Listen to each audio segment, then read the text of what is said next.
Today we've got non-conference NAIA baseball on the docket here at Slammer Stadium in Joliet, Illinois. I'm Jake DiLorenzo, and I will be taking you guys through this single game today. We normally have doubleheaders on Saturdays, but today it's just one between two non-conference foes. The Purdue Northwest Pride come to town riding a one-game win streak, beating the Fighting Saints yesterday by a score of 11-1 in 7 innings. There wasn't too much fight from the Fighting Saints in that game, but they're looking to right the ship today. On the mound for the Fighting Saints is going to be Jake Grasney, the former member of the Purdue Northwest Pride. He's appeared in 5 games this year, thrown 3 2/3 innings. The ERA is a little higher than you'd like it to be, but the appearances are not high enough to get that ERA as low as you'd like it to be. Jake has struck out 4 and walked 4, like I said, in those 3 2/3 innings. So this is, for the most part, trying to think of how to word the squad that Brian Mahalik has put out there today. It's not your everyday team that you'll see from the Fighting Saints. Will Calcaterra is the one catching Grasney. In left field, it's Hayden Host. In center field is Christian Rosales. Right field is Noah Munson for the Fighting Saints. Brant Singler's at first. Haruki Maruyama is at second. Mitch Thomas, the everyday center fielder for the Fighting Saints, is playing shortstop today. And then the freshman Ashton Roy is going to be handling the hot corner for the Fighting Saints. So leading off for the Pride here in the top of the first is going to be Braden Barrett, the shortstop.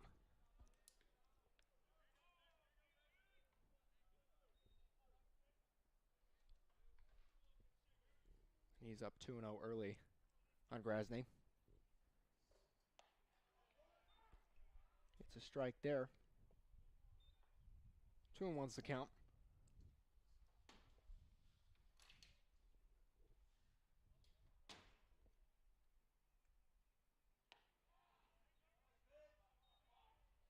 This is one of 3 non-conference games that we will see from the Fighting Saints, and it's really rare this late into the season, you know, with conference play being so important, you know, as to who's going to make the conference tournaments and whatnot. So it's very rare to see teams playing non-conference games this late into the season. Like I mentioned earlier, the Fighting Saints fell to the Pride yesterday by a score of 11-1. By a score of 11-1. And that game ended in 7 innings. They have the one today against Purdue Northwest, and then they have 2 on Wednesday against the nationally ranked Indiana Tech. So some very, very tough baseball headed the Fighting Saints' way.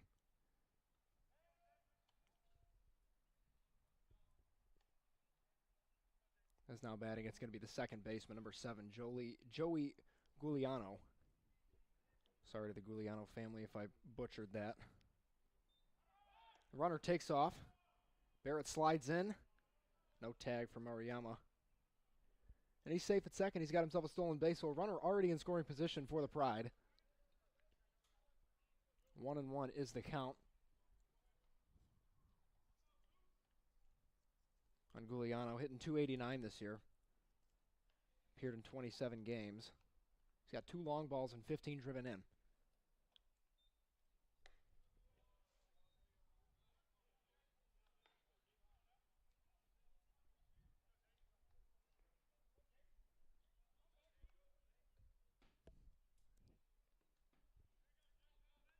Two and 1 is the count to Gugliano with a runner in scoring position early on. And he takes off for third. Ground ball to short. Mitch Thomas fields it cleanly. And there is one away.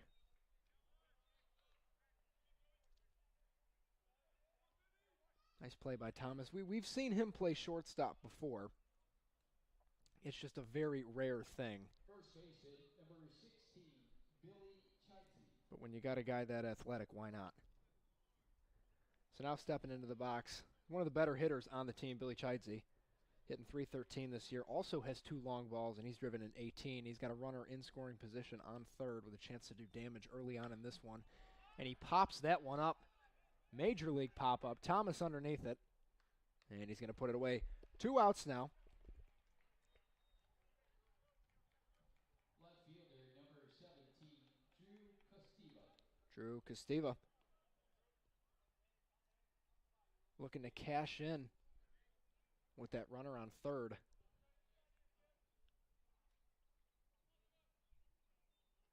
Like I said, this is one 9-inning game today, so a little bit different from what the Fighting Saints have been doing pretty much every Saturday since late February.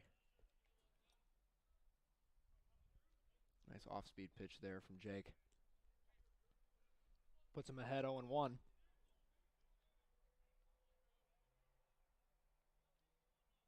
Talking to some of the guys before the game, Jake wanted this game because of his history with the Pride. Like I said, he transferred to St. Francis in the fall. Spent 2 years at Purdue Northwest. And then made his way to Joliet. He said, Skip, I wanted the ball, or I want the ball in this game, and that's what's happening here. He's got him down 0-2 and misses away.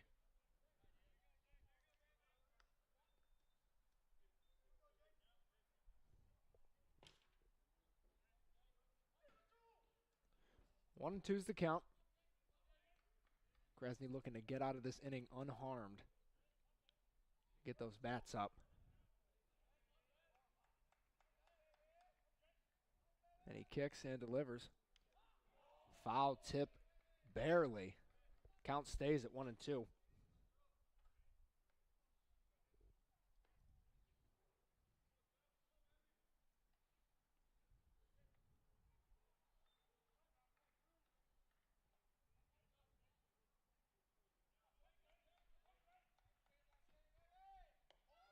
Good pitch there from Jake, but just missed a little bit outside. Low and outside, I should say.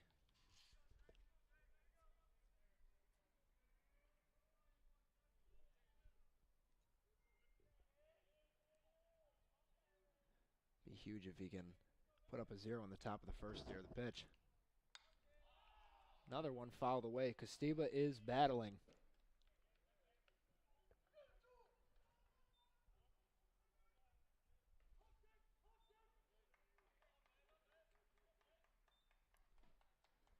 Granted, he's normally an outfielder, but he did come in and switch to a pitcher when he got to St. Francis.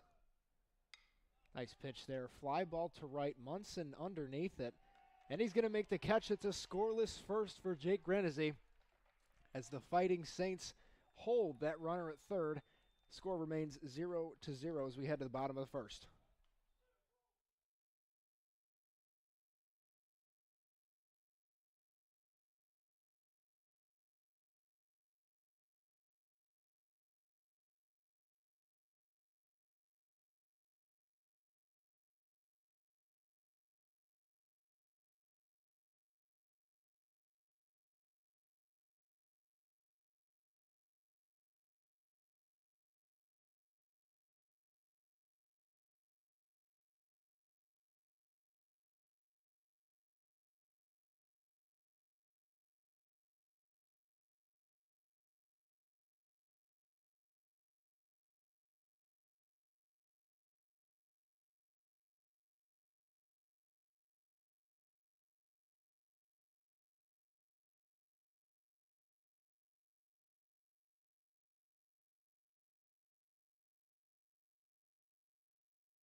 Welcome back to Slammer Stadium for the bottom of the first inning where the Fighting Saints will try to put some runs on the board. Runs came at a premium yesterday for the Fighting Saints, only 1 in 7 innings.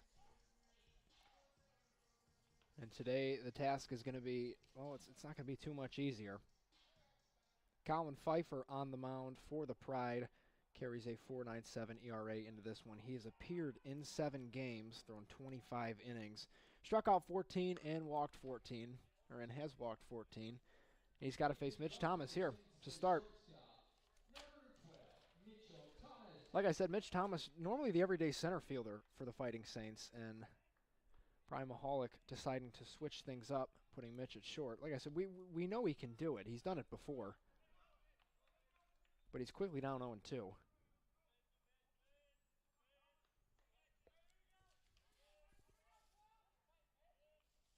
little bit of a down year for Thomas so far this year. And when 290 is a down year, you know you're a pretty good ball player. Grounds out to first there. One away for Pfeiffer.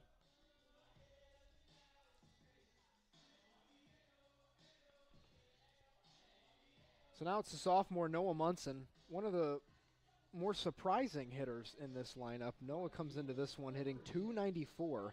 He's driven in 9. Here's an OPS a little bit over 800. And he started the year on fire. One of the two sophomore additions, or one of the two freshman additions last year from Minooka, him and Hayden Hose. Both are starting in this game today, but both of those players started off really, really hot this year.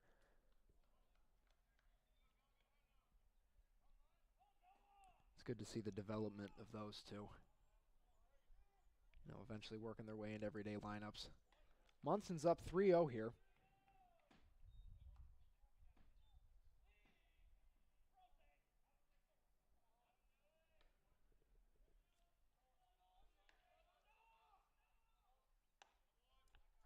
Take strike one there.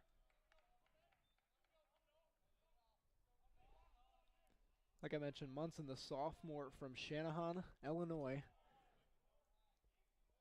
Attended Minooka High School. He's had himself a pretty nice year here so far.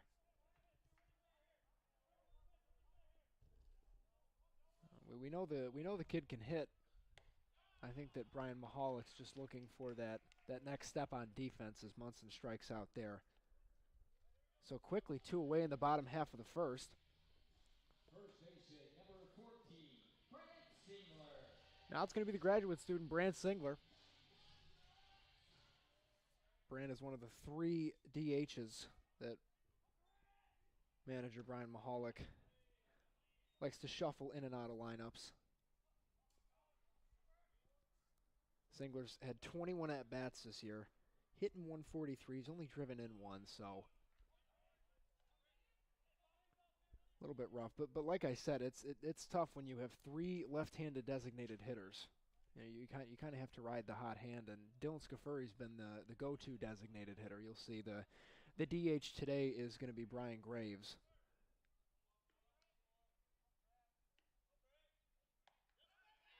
Singler goes down looking, so a very clean inning from Colin Pfeiffer in the bottom of the first. He stifles the Saints. Score stays put at 0-0.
Top of the second is underway.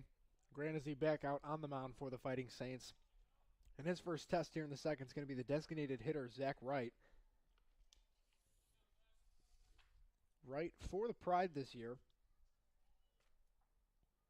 Hitting .293. He's got 58 at-bats, and he grounds one to second there. Maruyama fields it cleanly, fires the first. A quick out number one for the Fighting Saints.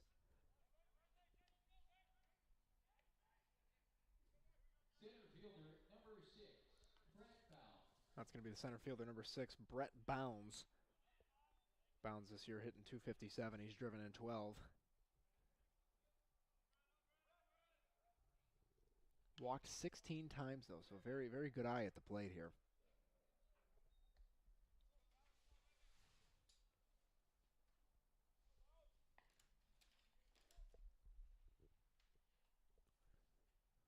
Really nice day for a ball game here in Joliet, as that one's lined up the middle.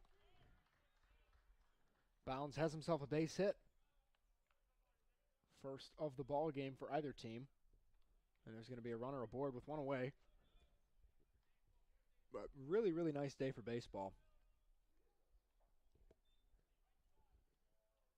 Sun is out. Sitting around 60 degrees. Little bit of a wind chill, but the sunshine is kind of negating that. As the first pitch is fouled away. This is the third baseman, number 15, Owen Winters. Winters, one of the everyday guys for the Pride. Comes into this one hitting .282. He's driven in 9.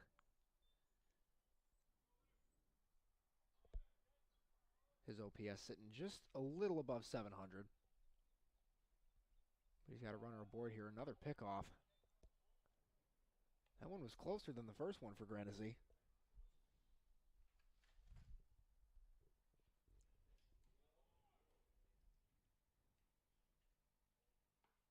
Good sized lead at first. We'll see what happens there. Stays put. That ball's fouled away. So 0-2.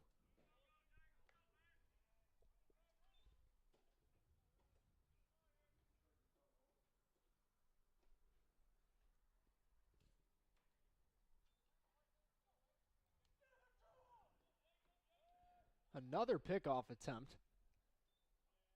That one nearly gets away from Singler.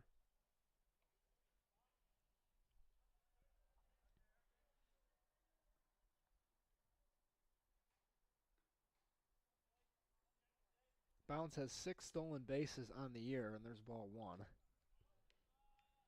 6 stolen bases on the year on 8 attempts.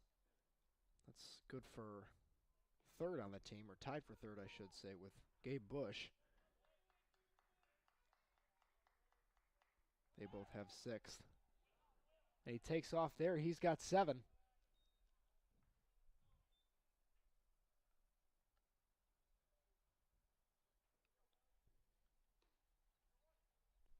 So now runner scoring position, 1 away. 2-2 is the count.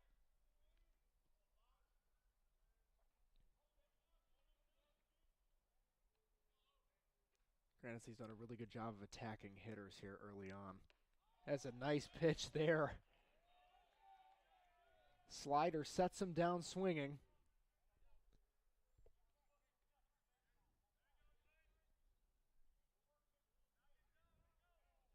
And so now it's going to be number 20, Jax Kalemba.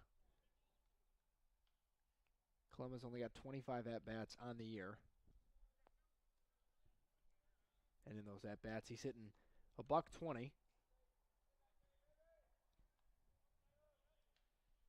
But he's got a runner scoring position. Another pickoff move from Granisy.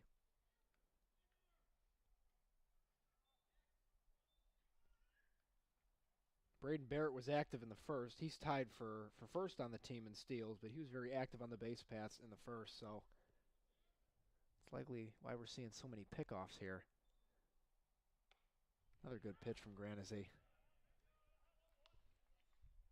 0-1 to Kalemba.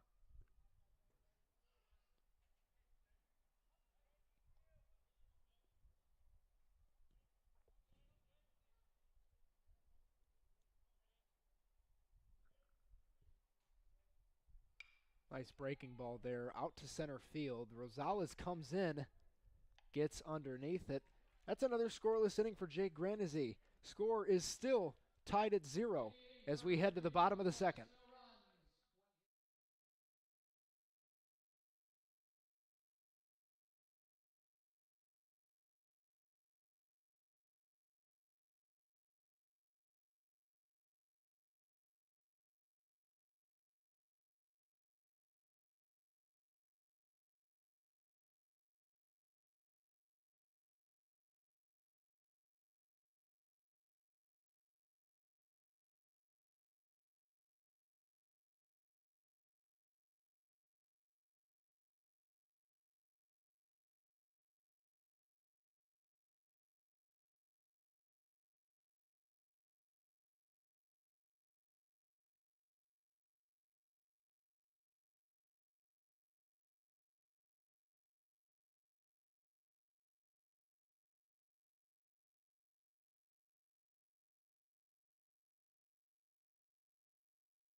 Back here for the bottom of the second inning at Slammer Stadium, Hayden Host will be the first man to greet Colin Pfeiffer, who had a very nice first inning, very efficient, didn't throw too many pitches.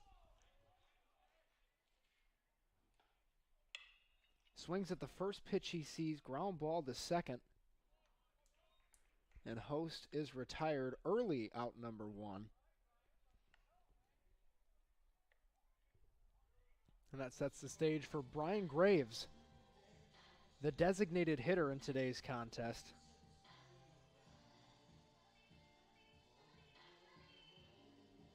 Graves is here hitting .242. He's had 33 at-bats. He's driven in 6. Big, big power bat. And he watches the first pitch go by for strike 1. So once again, Pfeiffer ahead in the count. Done a very good job of that so far, even though it's only been 6 batters. And he's got another hitter down 0-2.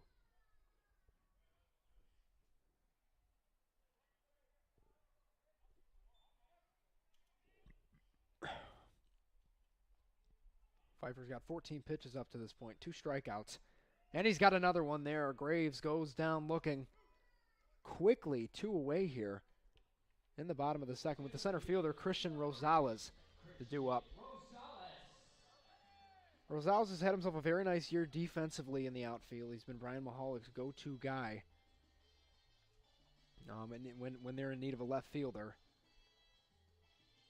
The bat really hasn't clicked yet. He's hitting .207 in 82 at-bats. He's driven in 7. On base of .253, so he's struggled at the plate up to this point. Transfer from Joliet Junior College. Or correction, transfer from Moraine Valley Community College. Sorry about that. That one misses, 1-1. Close pitch. Rosales is a junior, so he'll be here for 1 more year. Originally from Oak Lawn. Lines one down the right side. That one's going to land in the bullpen.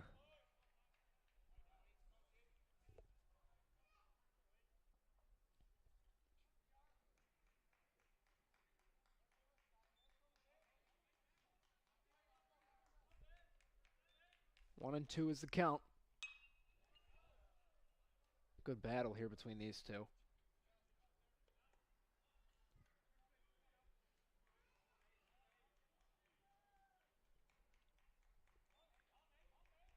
So here's the 1-2. Two Rosales, two away here in the bottom of the second.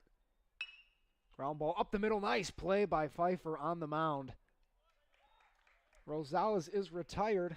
The score stays put. Nobody's broken away yet. In the inning to the Saints, no runs, no hits, no errors. As we head to the top of the third, On base. like I said, score still knotted at 0. As a reminder, the back off the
third inning. Granizzi back out there for the top of the third. Number 1, Gabriel Bush. Gabe Bush is the first batter that he'll face in the top of the third. Mentioned Bush's name earlier. He's tied for third on the team in stolen bases. Well, now he's fourth. He was tied for third, but then Brett Bounds stole second base, so he's got 7 now. So fourth on the team in stolen bases. He's hitting 171. The 345 on base. He's driven in 3. First pitch misses high. Correction, second pitch misses high. 1-1.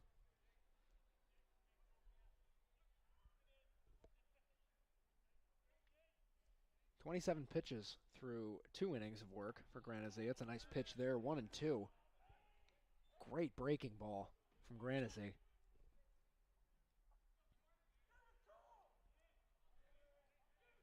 He's got Gabe Bush here, and then it's back to the top of the order with Braden Barrett, who walked in his first at-bat. Another nice pitch. Fouled away, though. And Braden Barrett's going to beat Mateo Villagomez to the foul ball.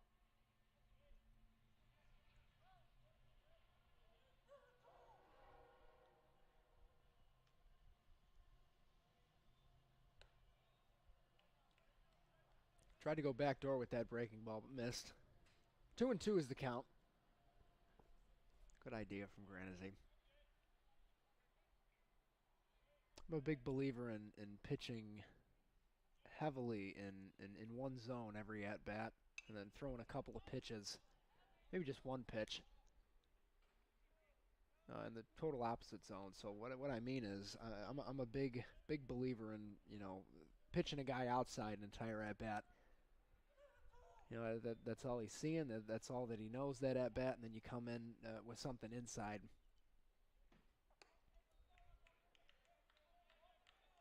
Try to throw him off, preferably something hard and inside.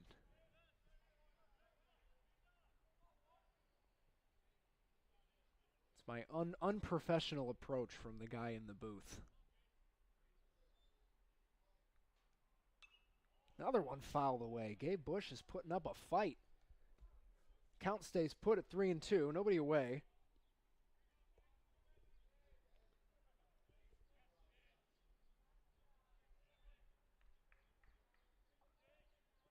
Fighting Saints off on Monday. They were originally supposed to play North Park University in Chicago as Granazzi sets Bush down.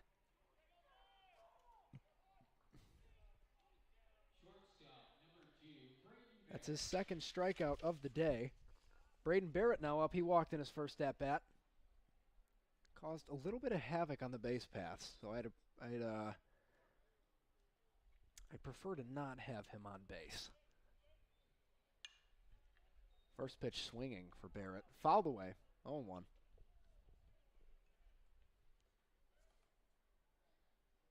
You know, a guy like this is tough to pitch to. You know, obviously he's got the good batting average. He's hitting .304. He gets on base almost 40% of the time. And then he's got the speed too. Like this is a guy that every ball club would want on their team.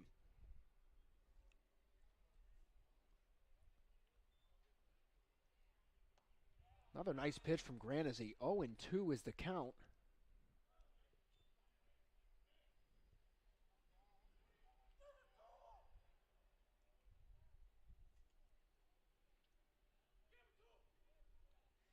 Looking to set Barrett down. Here's the pitch.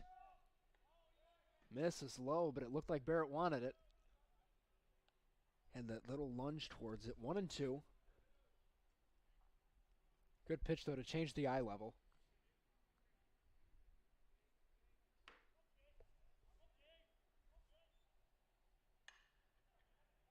Just kind of sticks his bat out there to right. Munson can't make the play. Falls in front of him. Barrett thinks about going to second, but he's going to stay put at first. So Barrett on base yet again with one away. So now Joey Giuliano.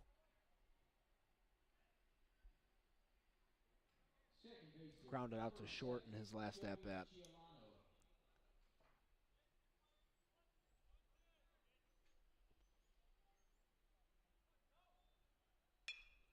Barrett getting a pretty healthy lead over there, so you would think that there's going to be a couple of pickoffs.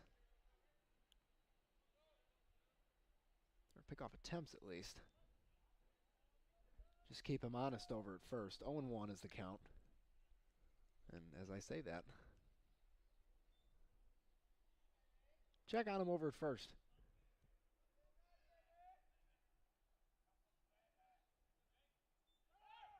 Goes again. Barrett's going to have his second stolen base of the day.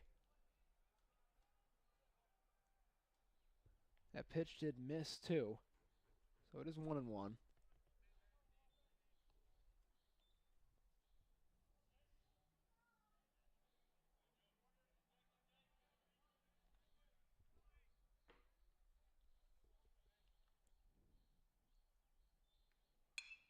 Sky high pop-up. Maruyama underneath it. Makes the play. So 2 outs here with a runner still in scoring position. They're not totally out of the woods yet.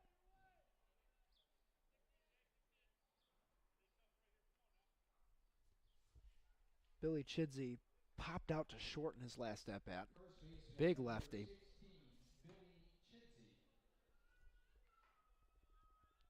Another one of the guys at the top of this lineup that just mashes.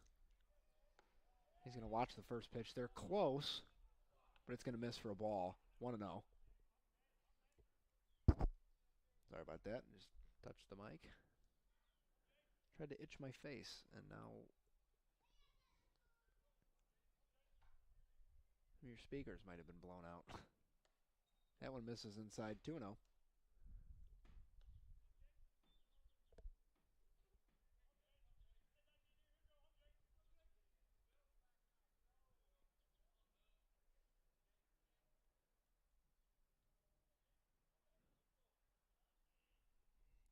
You don't want to go down 3-0 to a hitter of this caliber here.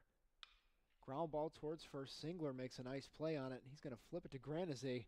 And that's 3 scoreless innings for the former member of the Pride. We go to the bottom of the third. Score still knotted at 0.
Back here for the bottom of the third at Slammer Stadium, still a scoreless game. The Fighting Saints looking to change that here with Will Calcaterra set to lead it off for the Fighting Saints. He's the catcher in today's game. Will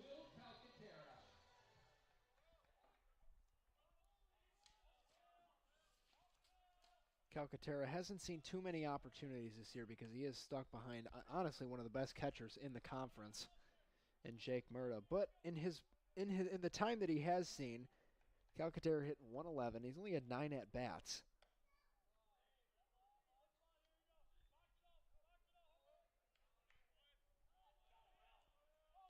So 0-1 here. Calcaterra originally from East Troy, Wisconsin, transfer from Bryant and Stratton College.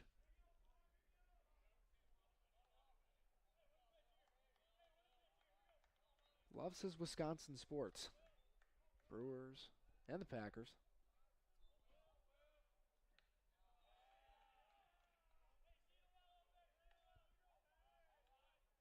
1-2 the count to Calcaterra. Pfeiffer throwing a gem up to this point so far. 3 strikeouts through 2 innings of work.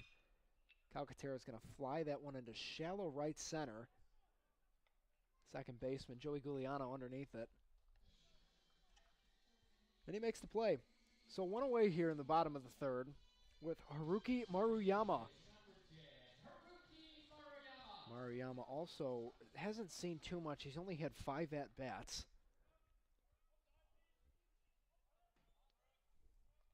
Kind of that all-around utility man. He can play pretty much anywhere but first in the infield. He can also pitch.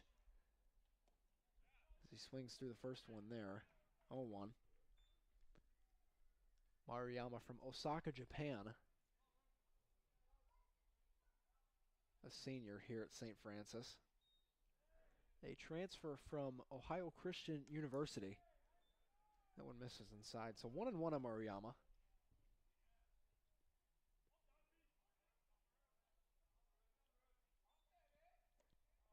Swing and a miss there. Oh, that prototypical the Japanese style swing. Real thing of beauty. He lines that one into left field. Maruyama's got himself his first base hit of the season, and the ball gets away from the left fielder. Maruyama on his way to second. And the Fighting Saints have a runner in scoring position with 1 away here in the bottom of the third. With one of the hotter hitters in the lineup, Ashton Roy. Been seeing a little bit more playing time than normal. He's hitting 250 on the year. He's got 1 driven in. So Maruyama, what a moment for him. First base hit of the season for the senior. And he's put the Fighting Saints in a really, really good spot here in the bottom of the third to get at least 1 run across. We'll see what the freshman Ashton Roy can do here. Stares at the first pitch. Misses high.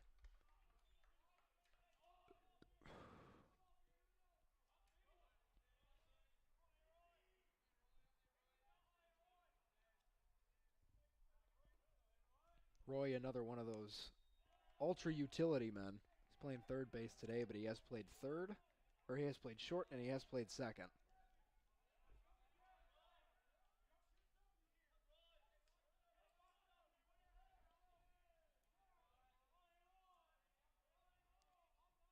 So Pfeiffer kind of in his first tough situation of the day so far. He hasn't had a runner get past first.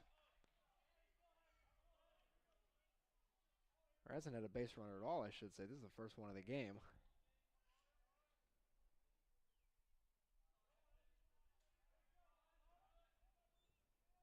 Swings and misses. Big swing there. Nice inside fastball from Pfeiffer there.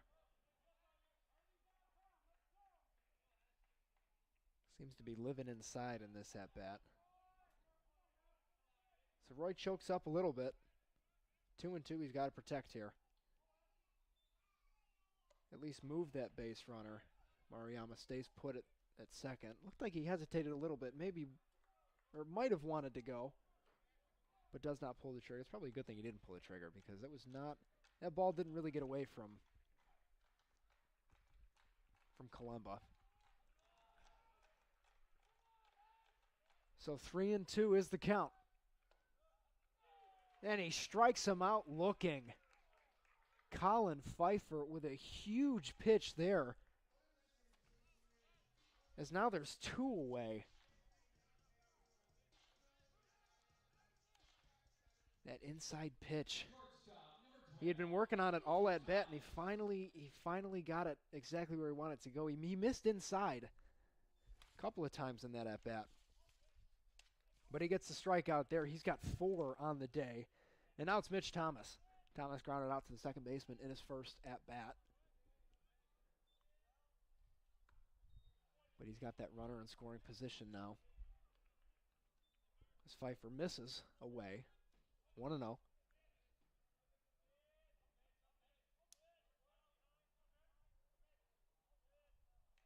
You know, lefty-lefty too is not the matchup that you'd really want to see in this situation, but it is what it is. Thomas skies that one into center. Underneath it is Bounds, and he makes the catch. So the Fighting Saints strand a runner in scoring position. We're going to go to the top of the 4th. Score still knotted at 0.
All right, folks, welcome back. Top of the 4th here at Slammer Stadium. Score still knotted at 0.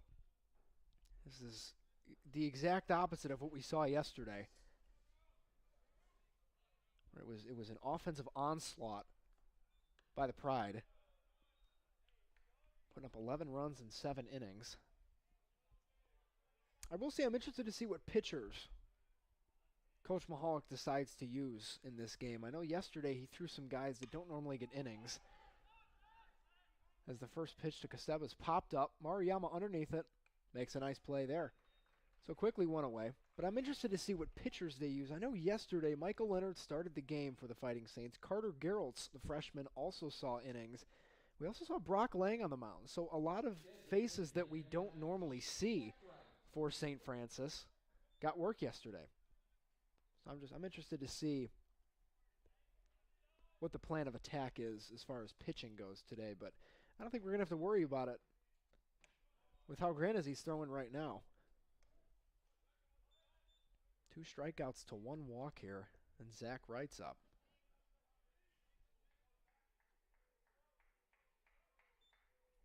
Wright grounded out in his first at-bat. Counts 1-1.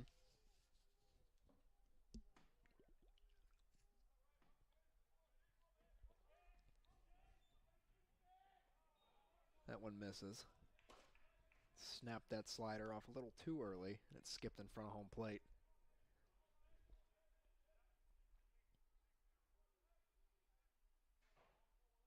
Zach Wright, the freshman from Munster, Indiana. Takes strike 2 there. Sorry, I hit it up 1 and 2 on the board. That's not what the count was. Now it's 1 and 2. Or 2 and 2, I should say.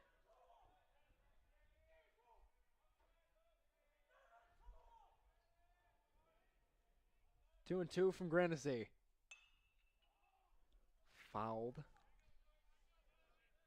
Off, but stays in the stadium. Almost goes down every stair to get right back to the dugout.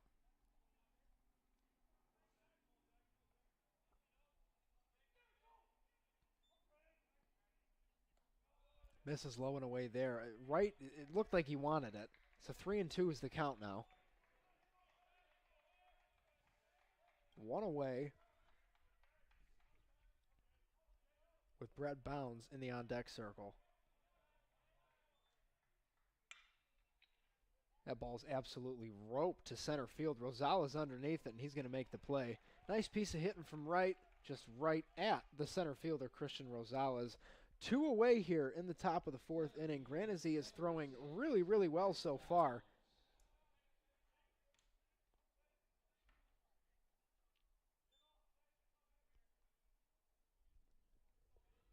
So now it's going to be Brett Bounds. Bounds got on base last time with a base hit. And then ended up stealing second.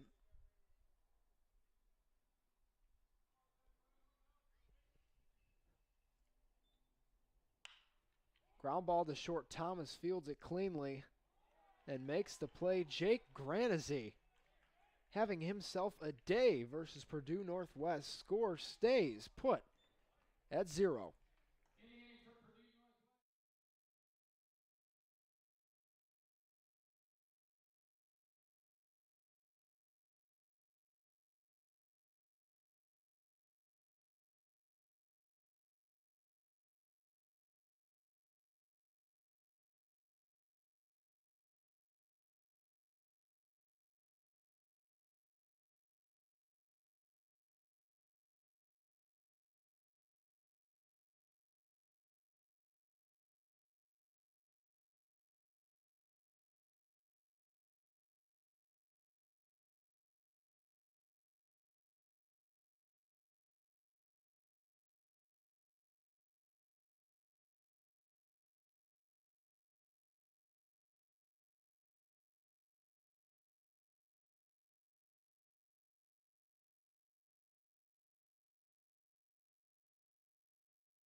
So back here for the bottom of the 4th inning, Noah Munson set to lead it off against Colin Pfeiffer. And I'll tell you what, the freshman from Morris Community High School in Morris, Illinois, is having himself a very nice day on the mound. This is every bit of a pitcher's duel up to this point. First one misses low and away. I think that when you would have asked people, what they thought of this matchup, what they thought the score would maybe be up to this point, I guarantee would be a lot higher than it is right now. I mean, not only are runs coming at a premium, also hits. Purdue Northwest only has 2, and St. Francis only has the 1 from Haruki Maruyama. So just a really good defensive day for both of these teams up to this point. Munson fouls that one off, 1-2.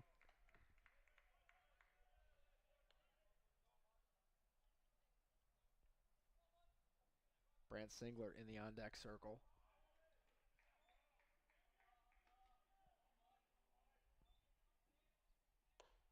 Swing and a miss. Munson strikes out for the second time. Pfeiffer's got his number up to this point. And now it's Brant Singler. So 1 out for the first baseman in today's matchup. First baseman, number 14, Brad Singler. And it looks like Josh Ladislas is maybe getting work down in the bullpen.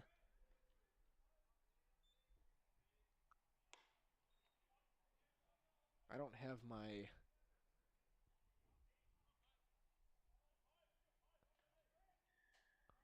binocular eyeballs in right now, but I am almost 85% sure that that's Ladislas. So 1-1's the count to Singler. Now, I've mentioned Pfeiffer having Munson's number. I think he's got this whole lineup's number. And as I say that, Singler gets plunked. So he'll take first base. So a runner aboard for the Fighting Saints. Their second base runner of the day up to this point. And now it's Hayden Host. And I was talking earlier about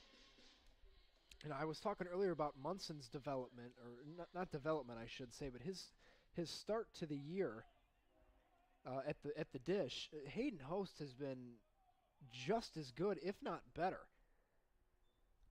Host comes into this one hitting .322, and he was seeing himself in the starting lineup almost every day, but the defensive value that I think the coaches were looking for just wasn't there initially.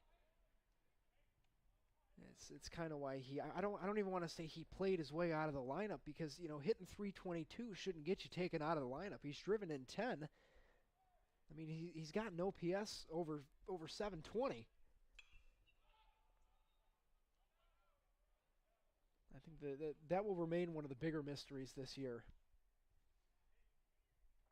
Because the defensive play for the Fighting Saints as a whole really has not been stellar up to this point. I mean, just saying it bluntly, just the defensive play has not been good.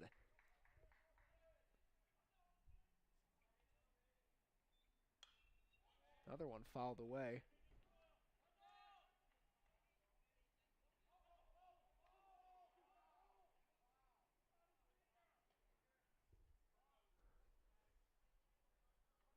So 1-2 is the count to Host. Singler on at first.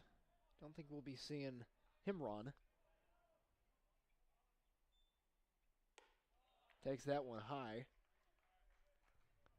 I would assume that these two saw each other in high school at least a couple of times.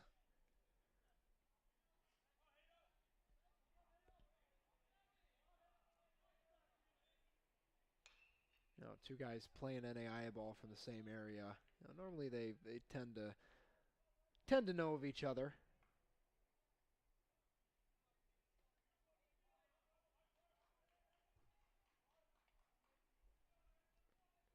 But it's 2-2 to Host here.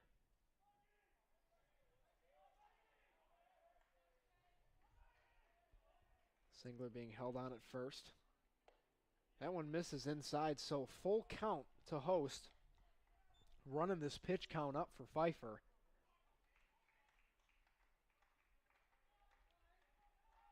He's at 46 pitches.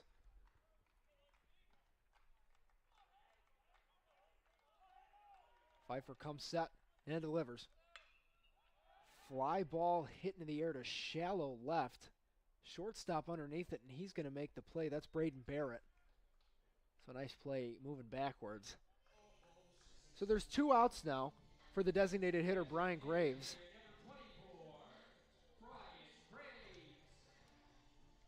Brian Graves struck out in his first at-bat.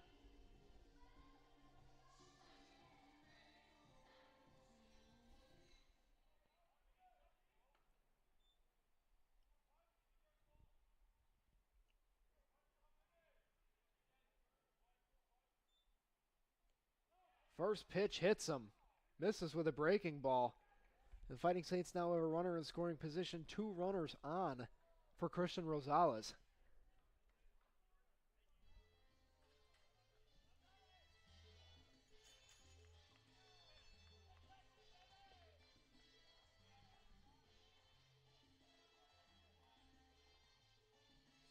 So we'll see what he can do here. This is a much more favorable righty-lefty matchup, as opposed to, it seems like what we've been seeing all day with the lefty-lefty matchups. See if the Fighting Saints can can cash in here. Watches the first pitch, but it misses low. Ball 1-0. You know, I was saying originally it was a really nice day out, and it's kind of getting chilly with this wind. That one misses inside. Singler's going to take off to third. Graves to second. 2 runners in scoring position. The Ducks are on the pond. Rosales got to do what he can to cash in here. 2 runs will go a long way, especially with how Grandezy's throwing. We'll see if Mahalik decides to leave him out there or how much. I don't know what the pitch count is.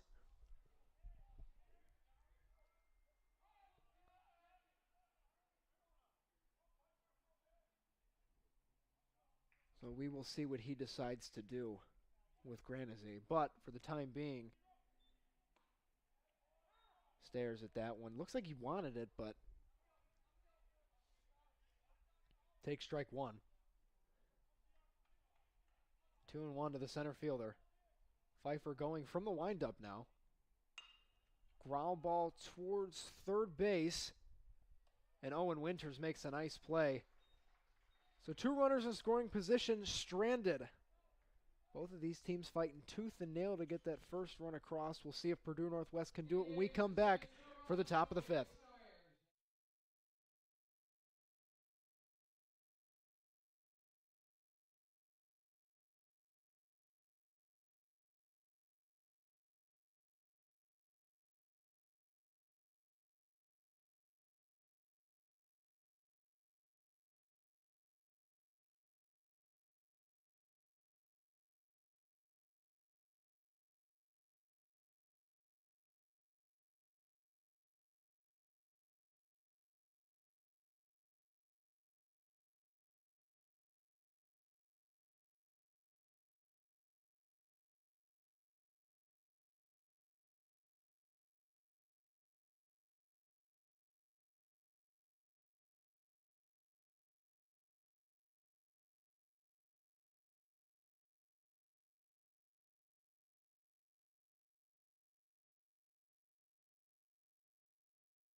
All right, so we're back here for the top of the 5th inning, and I was so confident in thinking that this was Josh Ladislas that was going to come into this game. It's not.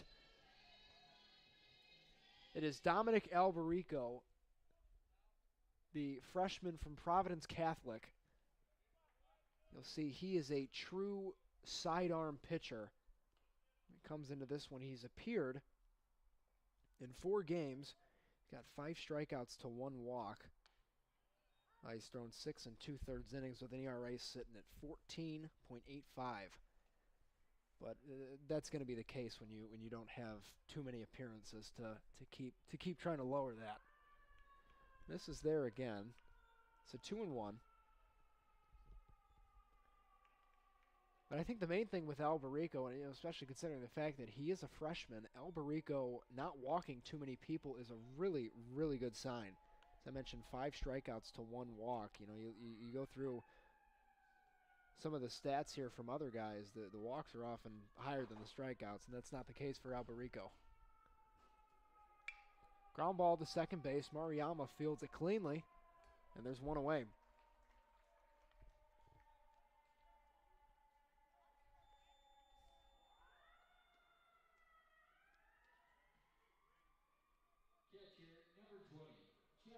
So Grandezy's day came to an end. He threw 58 pitches through 4 innings, only gave up 2 hits, struck out 2, and only allowed 1 walk, or surrendered 1 walk, I should say. So a really, really nice day for Grandezy, and I'm sure it felt really good to get that kind of a day against your former team. That was actually coming right for me. I think I might have been able to catch that foul ball. Heart jumped there a little bit.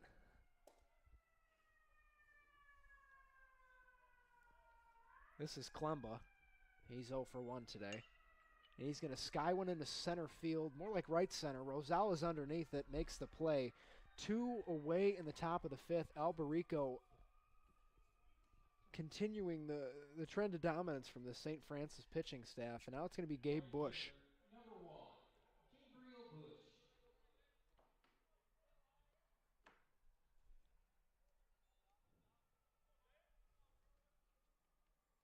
Bush 0 for 1 with a strikeout. And he's going to bunt here. Calcaterra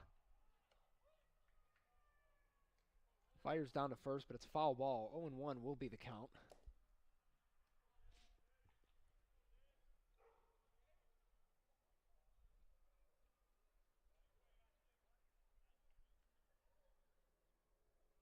Must be bark at the park or something. There's a lot of dogs here today.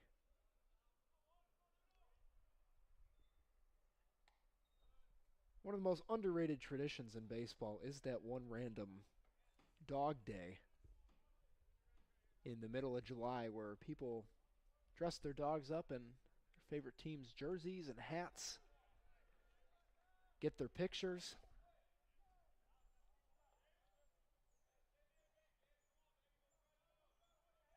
I just did it again with the mic. I'm sorry, folks at home that are listening to this. I'm trying to adjust it, and it's not doing what I want it to do. Gabe Bush is going to have himself a base hit, though, into left just over the outstretched glove of Mitch Thomas. So 1 runner on, but there's 2 away for Braden Barrett, who's had himself a really nice day. He's got a hit and a walk, a couple of stolen bases as well. Pretty much a picture-perfect day from him so far. That one misses low and away. 1-0.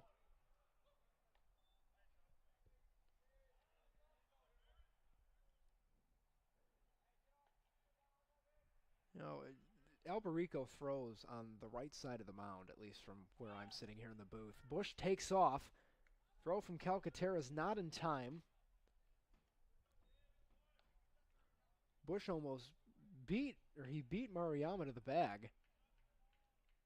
Still tried to apply the tag, and there was just nothing there.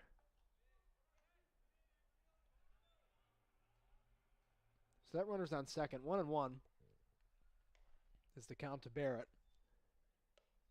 Alberico misses outside. But Alberico throws from the right side of the mound from where I'm sitting in the booth. I can't even imagine what it would look like if he threw from the left side of the mound with how out there his arm is getting from that sidearm throwing angle.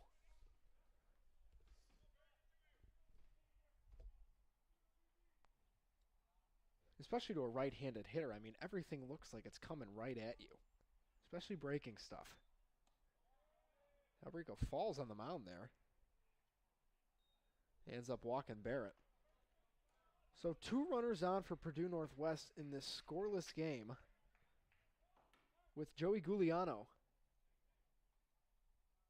now due up.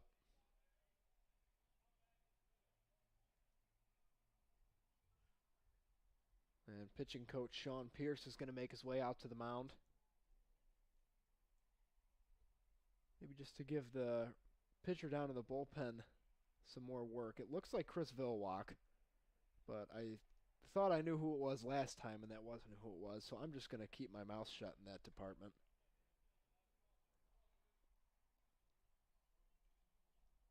But the infield breaks, and we're ready. Ready for Joey Giuliano. 0 for 2 in today's contest. He has a ground out and a fly out.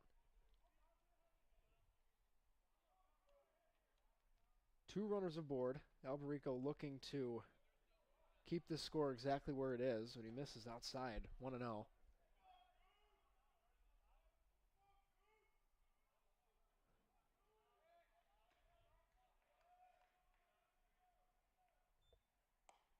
Nice pitch there.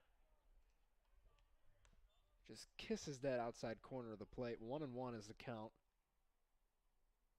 The good thing about, and obviously it's not a good thing to give the opposing team a base runner, but Braden Barrett's got nowhere to go, which I think is a really big plus, unless obviously they send Gabe Bush, but stealing third's a lot harder than stealing second. And it's nice to know that Barrett's going to have to stay put unless Bush moves. Swing and a miss there. So Alberico has worked his way back 2-2 with 2 away here in the top of the 5th inning. 1 runner in scoring position. Foul back up towards the Sweets. So the count stays still 2-2.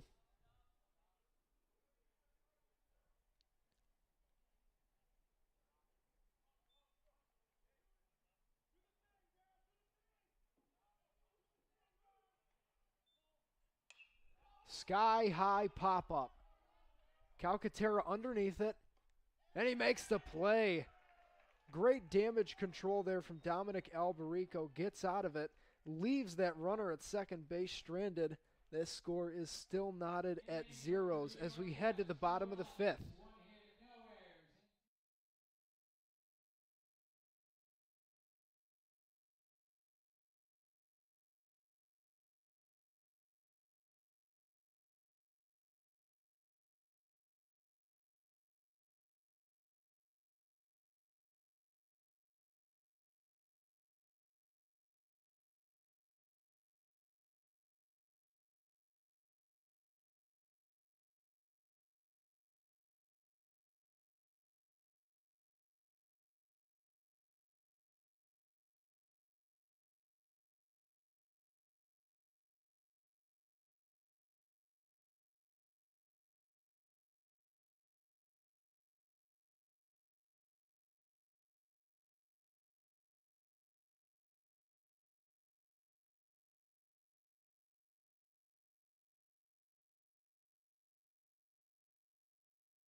So welcome back to Slammer Stadium. And yes, the score is still knotted at 0.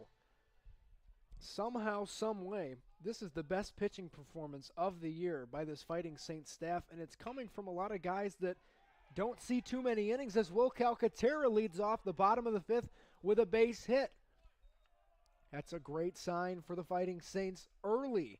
1 runner on for Haruki Maruyama. And Jaden Martin's going to go ahead and pinch run, or I'm sure he's listed as the courtesy runner for Will Calcaterra, but great job by Calcaterra taking advantage of that first pitch. Pfeiffer has been pounding the zone early on in counts, and he took advantage of it. Martin takes off on the first pitch he sees, and Maruyama put a nice charge into that one, but unfortunately right at the left fielder, Drew Kostaba. So 1 away here, runner still on first for Ashton Roy. Roy in his last at-bat did strike out on that inside fastball, or that inside pitch I should say. Missed with a couple of inside fastballs in that at-bat, and then finally, I think it was an off-speed pitch that got him looking. Pickoff move to first. Just keeping him honest. Pfeiffer's had himself a really nice day, 60 pitches. He struck out 5. He hasn't walked anybody. Only given up 2 hits. Especially from a freshman. And Martin gets caught looking. Or gets caught with his feet stuck, I should say. That throw down to first from Colombo wasn't as good as it needed to be to get Martin out.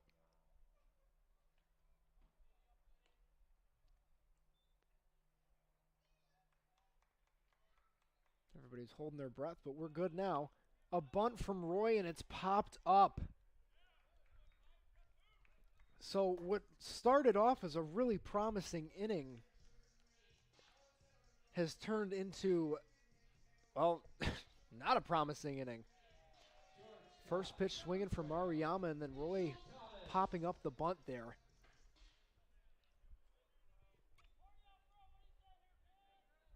But still puts that runner at first for Mitch Thomas. Martin takes off. Throw from Kalimba. Nice throw from the catcher.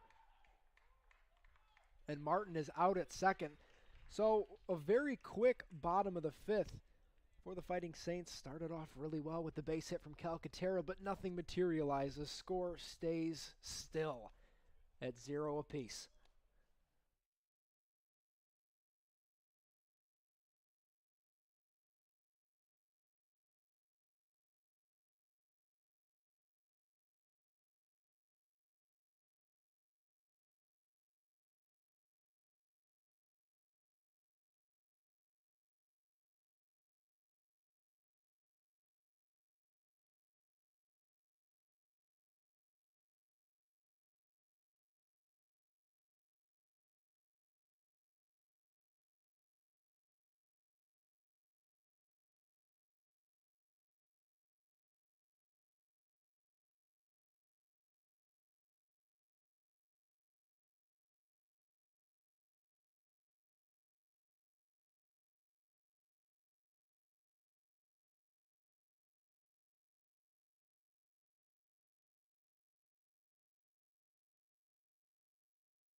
So we got a couple of defensive changes here in the top of the 6th for the Fighting Saints. Hayden Host moves from left field to now play catcher.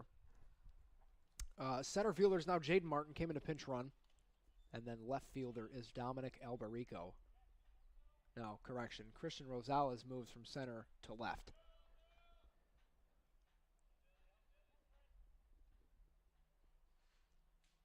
A new pitcher on the mound for the Fighting Saints. It's the left-hander, Chris Vilwak. Vilwak comes into this one with a 5.02 ERA across 11 appearances. Struck out 4 and only walked 1. Or has struck out 4 and only walked 1 this year. And that one is absolutely roped to right field. Munson is not going to get this one. Bounces off the wall. Actually, really nice throw from right field there. But it's not going to get him. Billy Chidsey with a leadoff double for the Pride here in the top of the 6th. So an early runner in scoring position for Drew Kosteva.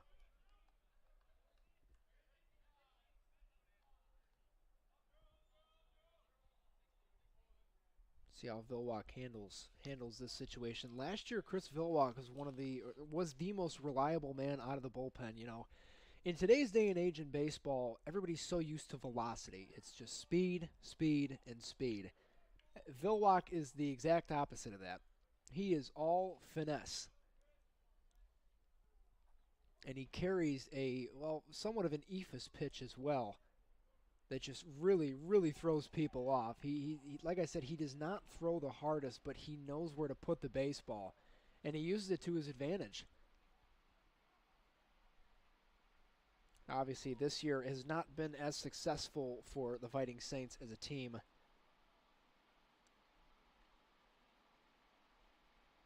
But Vilwak's still been one of those nice pieces out of that bullpen. That ball lined into center field. Costeba might have himself an RBI here. Instead, the stop sign is put up at third base, so runners at first and third.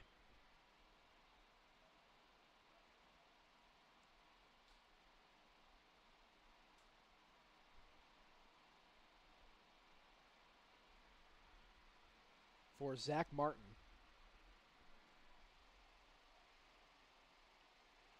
Or Zach Wright, I should say, sorry.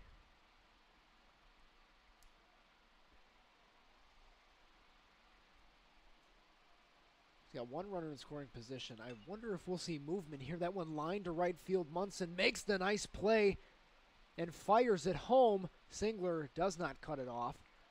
And a run scores, so our first run of the ball game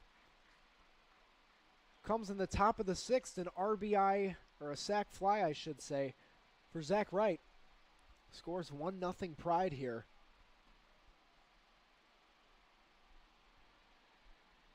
You know, in today's day and age in baseball, you're not going to see too many scoreless affairs. Just hitters are getting better, simple as that. So eventually it was going to happen, you know, whether it was for the Fighting Saints or for the Pride, and it just happened to be the Pride in this one. A couple of nice at-bats to start the inning, and then obviously the sac fly there from the freshman to put the Pride up 1-0.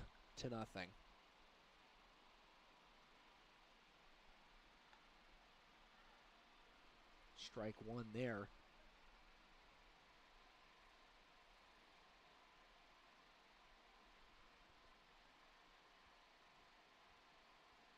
To Brett Bounds. Bounds shows bunt, but nothing goes. I believe he called that pitch a ball. Not sure how that's ball.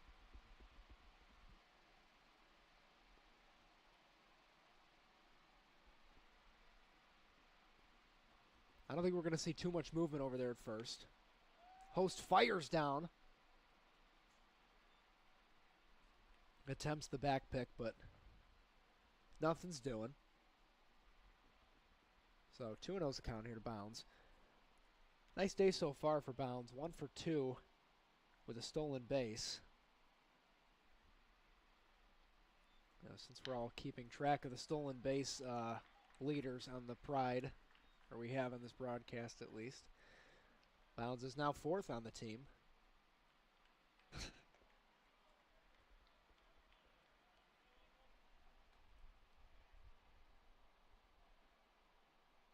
Owen Winters is the man now after the base hit from Bounds. So 2-hit day for Brett Bounds.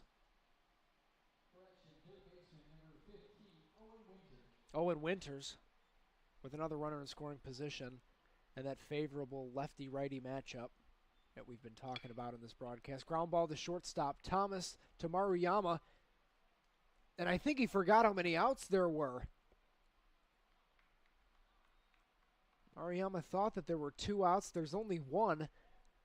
So instead of an inning-ending double play, we got runners at first and third with 2 outs, and Jax Kalemba up to the plate. Oh, that is a brutal beat for Vilwak. Vilwak thought he was out of the inning there.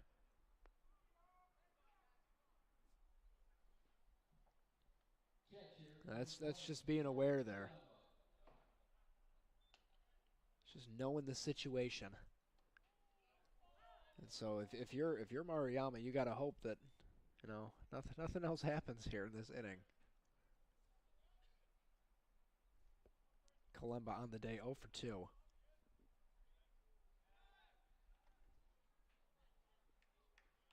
He's got 2 flyouts in this one.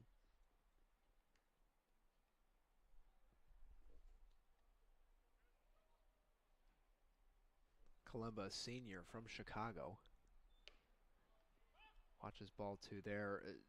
Kind of a delayed throw down there from Host. It didn't look like he really wanted to throw that down, but nobody was covering the bag. Maruyama had to run in and cut it off. Looked like one of those maybe designed first and third plays.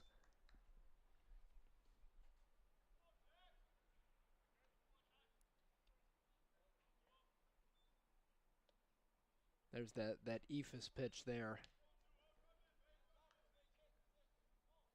Registers under the speed limit in most areas.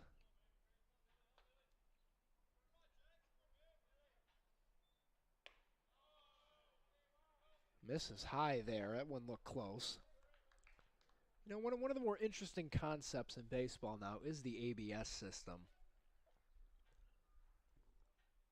I'll tell you what, especially in this college baseball here, this era of college baseball, and you know the CCAC and the NAIA specifically, ABS would be really, really fun to watch.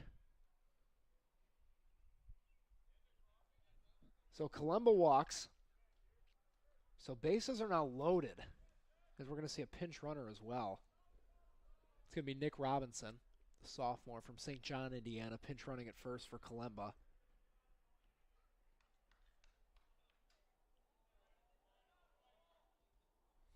Ball comes down from the bullpen. Right fielder, number 1, Gabriel Bush. I'll pause play there.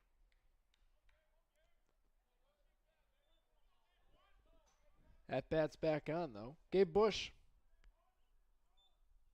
1 for 2 today. Ground ball towards second. Maruyama makes the play and tries to beat Robinson to second, and he can't do it. So 2-0 now for the Pride. That was going to be a tough play to first regardless. But Maruyama tried to beat Robinson to the bag, and he just couldn't get there in time. So 2-0. Bush has himself an RBI. Shortstop, number 2, Braden Barrett.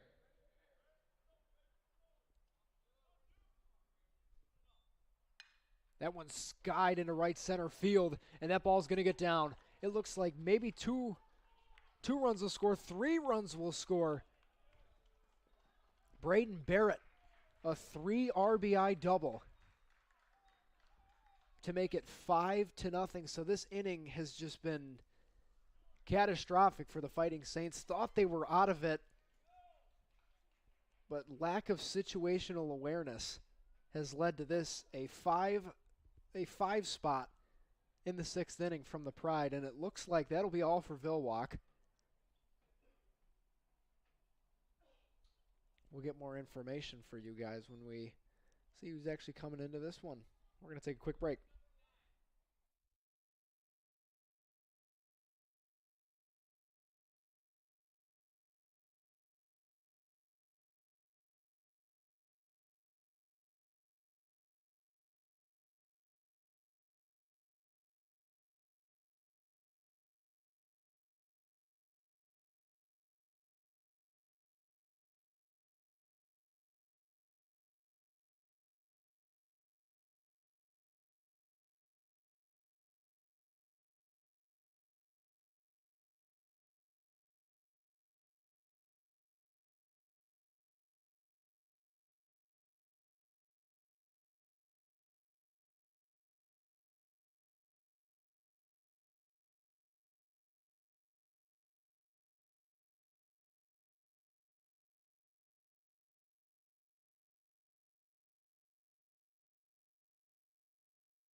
So pitching change for the Fighting Saints, and if I was part of the White Sox broadcast, I get to say the bullpen line that Steve Stone and John Triffin get to use, but we don't have one of those here.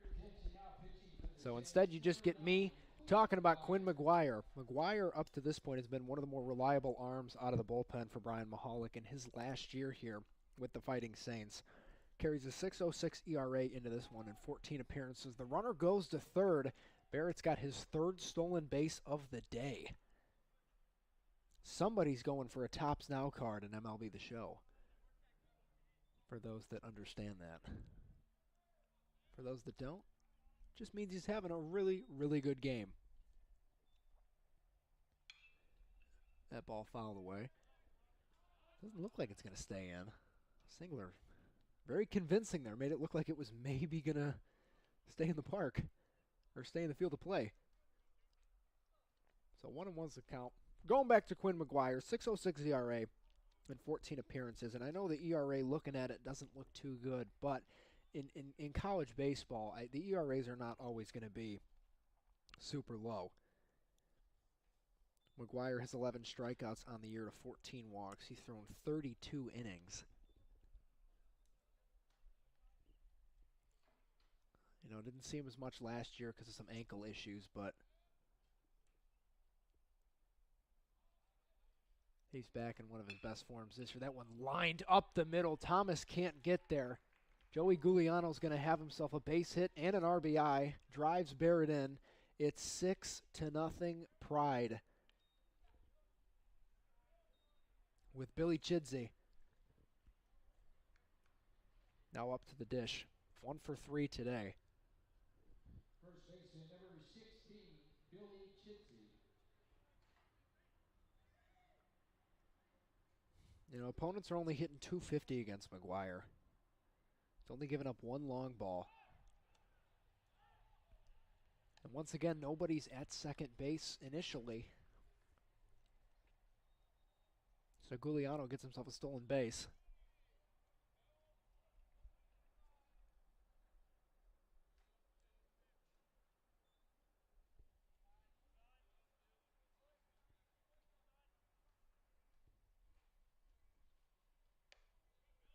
Misses away with the breaking ball.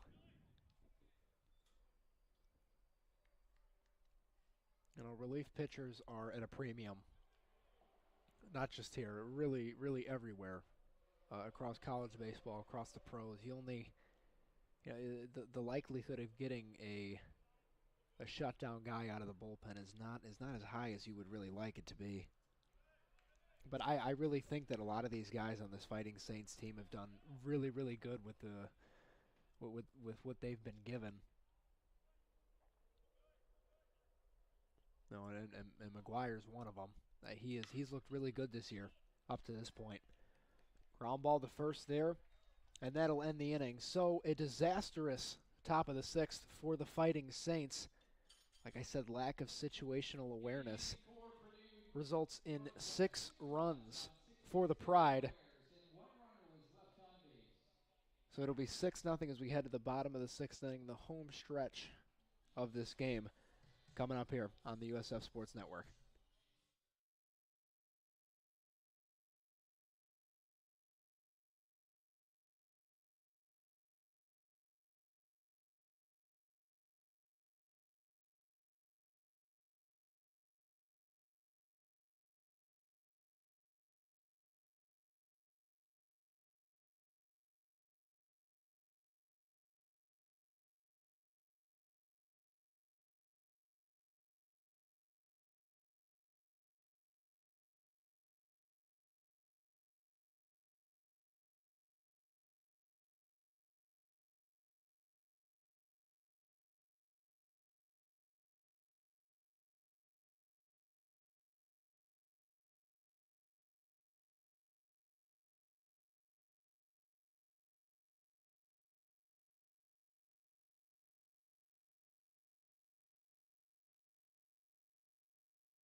So there's a new arm on the mound for the Pride. Colin Pfeiffer's amazing day on the bump is done. We'll get you those numbers in a second. Preston Burton, a freshman from Sellersburg, Indiana, on the mound for the Pride to kick off the bottom of the 6th inning. A missed bunt there from Thomas results in an 0-1 count.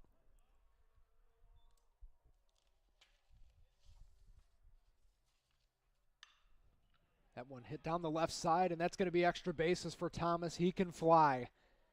Left fielder still hasn't come up with it. Thomas takes the turn. He's going to stay put at second. A leadoff double for the Fighting Saints. That's exactly what they need following that disastrous top of the 6th inning. And Noah Munson has a chance to cash in a run for this ball club that desperately, desperately needs it. So going back to who's on the mound, it's Preston Burton. He's appeared in 5 games. He carries a 3.52 ERA. He struck out 12 and he's walked 4 batters. Opponents are seeing him pretty well, however. They're hitting 300 off of him. Nice piece of hitting there by Thomas. He took an outside pitch the other way and drove it to the wall. First pitch misses. 1-0.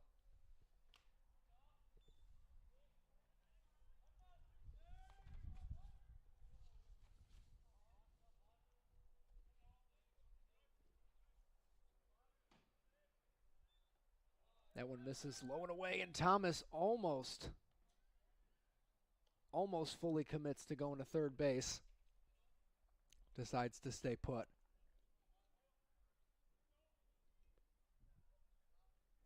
Munson 0 for 2 on the day with 2 strikeouts. Another guy that likely saw Pfeiffer a couple of times in high school, and Pfeiffer just had his number today. Fouled off. Sawed him off with that inside pitch there. It's tough. You got all these lefties in this lineup that are seeing a righty for the first time.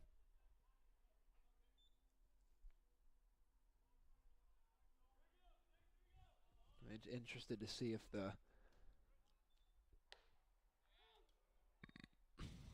the offense opens up there.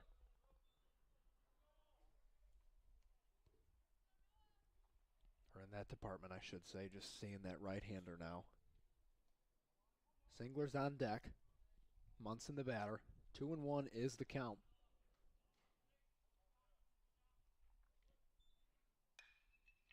That one skied in the air to left. Underneath it is Costaba. Makes the play. And Munson is retired. So 1 away here in the bottom of the 6th. This is a 9-inning game. By the way, ladies and gentlemen, I don't know if I mentioned that, but it is a 9-inning game.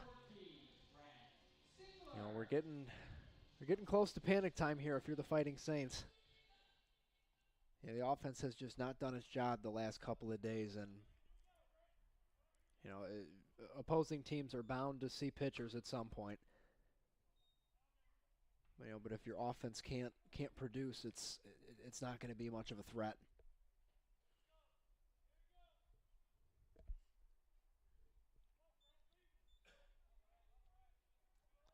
So Singler down 0-1.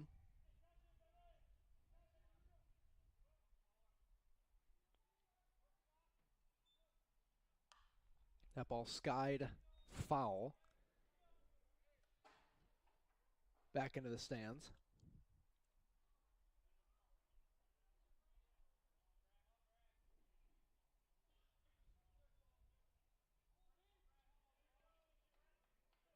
Pretty solid crowd on hand today for this one, and I know that solid crowd for the Fighting Saints is not a crazy high number, but still, it's nice to see people coming to the ballpark.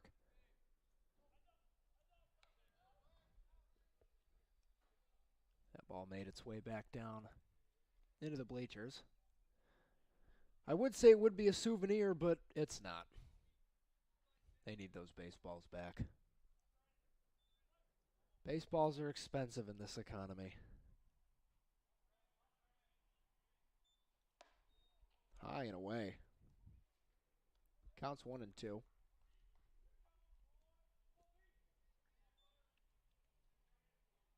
Like I said, Singler's one of three, go-to designated hitters that Brian Mahalik has, but they're all left-handed. I don't know if that's by design or what, as Singler hits that one towards second. Giuliano makes the play. Singler is retired. Thomas advances to third. But they're all left-handed, like, power-hitting DHs with somewhat, they all have the same looking swing, too. I don't know if that's by design or if that's just how it happened. I always found that very interesting.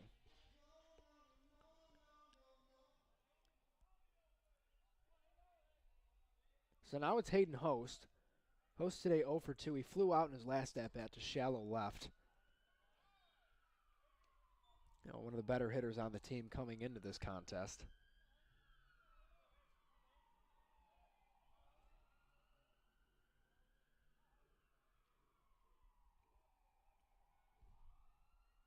Long pause there from Burton. But he gets strike one in there.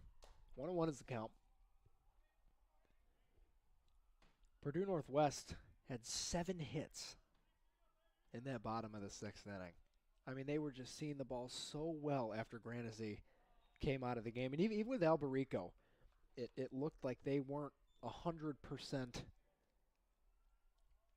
stifled like they were with Granazzi. They caught on. They did their job. We just need the Fighting Saints to do their job now. Need to get at least one across here.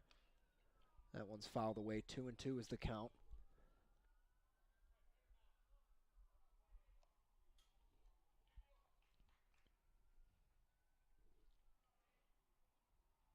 Their choice to go get the foul balls is the guy with no hamstring for the Fighting Saints. Interesting call there. I'm just messing around.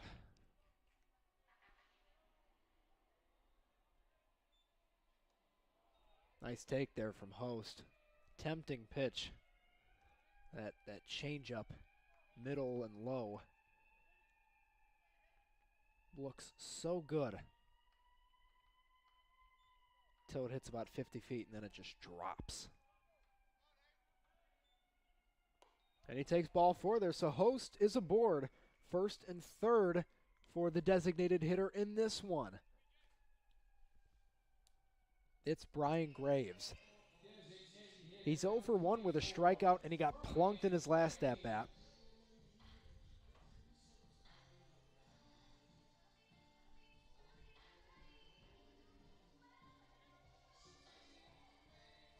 So if there's a guy to get you back into this one, this is the guy to do it. He's got a lot of pop in that bat. Haven't seen it too much this year, but he does have 6 driven in. And especially against right-handed hitters, or right-handed pitchers, I should say.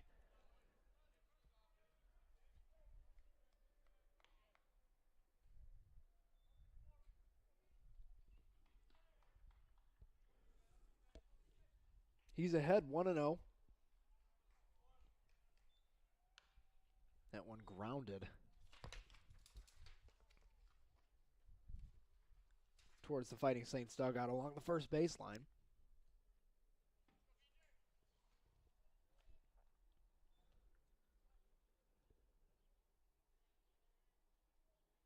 See what Brian Graves can do here. Wonder if we're going to see some movement from Host over there at first. Takes ball 2. 2-0. Rosales in the on-deck circle.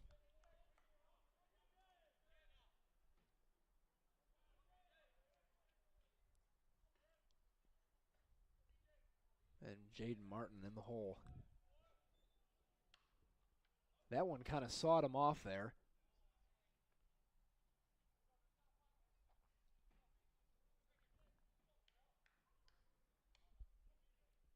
So 2-1's the count. He's still ahead. In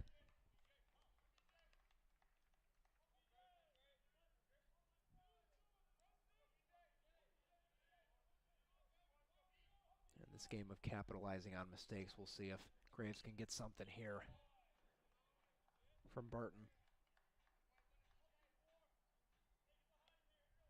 You know, as long as pitchers execute, it's going to be tough for even the best hitters in the world to do what they want to do. But it's all about capitalizing on those mistakes that are going to be made. Baseball is a very, very tough game.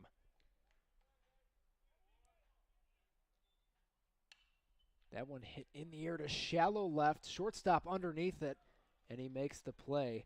It's Braden Barrett, the thorn in the side of the Fighting Saints this entire game. Fighting Saints strand 2. Score is 6-0 in favor of the Purdue Northwest Pride as we head to the top of the 7th inning.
We're back here for the top of the 7th inning at Slammer Stadium. Purdue Northwest leads this one 6-0 if you're just joining us after an explosive top of the 6th inning where the Pride just took advantage of a lot of mistakes being made by the Fighting Saints. So 6-0 is the score that we sit at. Quinn McGuire still on the mound for the Fighting Saints. One change in terms of the field for St. Francis. Max Montgomery is in at second base. He has been the everyday guy for the last 3 years, it seems like.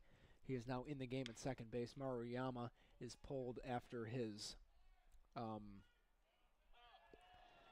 mistake that he made, I'm guessing, in the top of the 6th inning that really opened up the floodgates.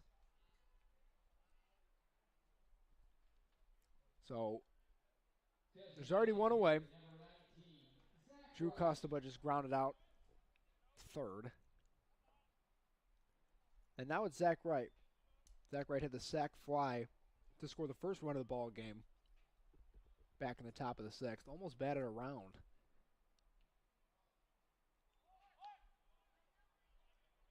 That one misses low and away. Ball 1.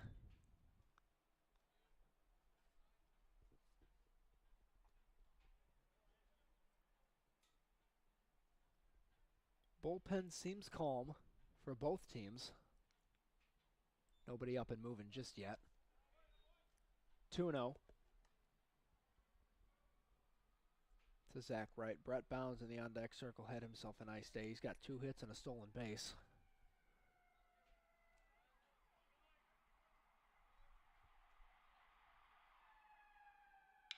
Ground ball to third. Roy makes the play. Fires to first. Nice play by the freshman there. Quickly 2 away.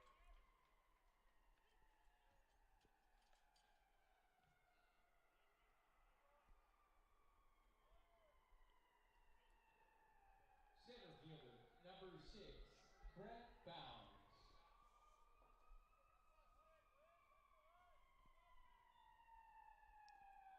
Like I said, Bounds today 2 for 3.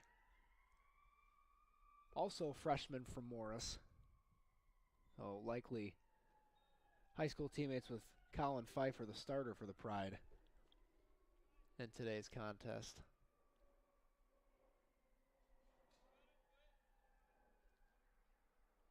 Morris has produced some pretty good ball players the last couple of years, with the main one being Aiden Hayes, who attended Joliet Catholic, but he is originally from Morris.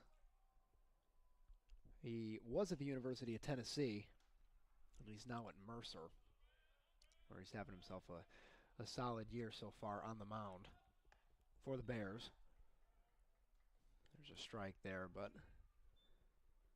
you know, Hayes went to Tennessee, and it seems like everyone else on that Morris team decided to go to Purdue Northwest.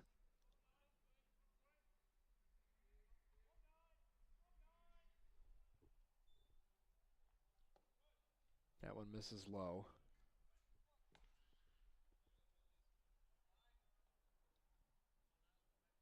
Oh, there's somebody playing catch down in the bullpen.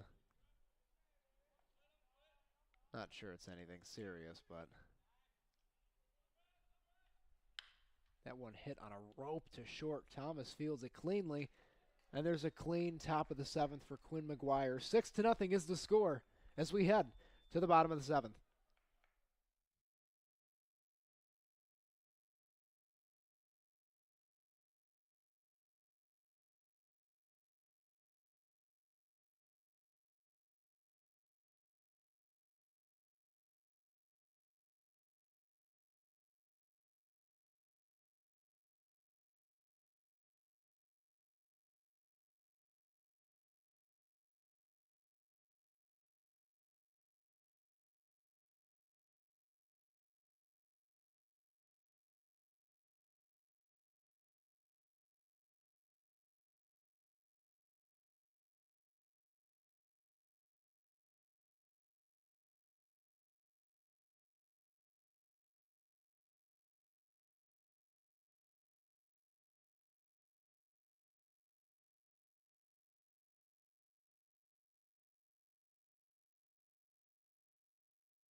Back here in the bottom of the 7th inning, as the Fighting Saints look to get something going, it's 6-0. It's not looking too good for the guys in the brown and gold.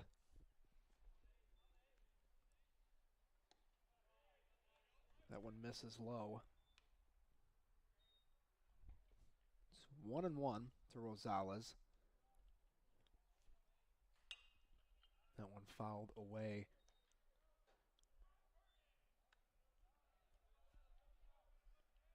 Just missed the huge collection of fans that have made their way close to the berm here at Slammer Stadium. One of the nicer minor league ballparks.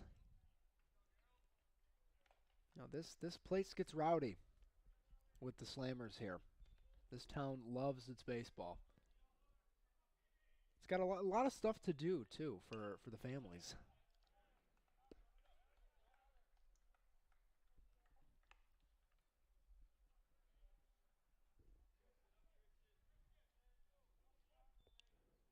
And then in left center field beyond the fence, there's actually a little wiffle ball looking field.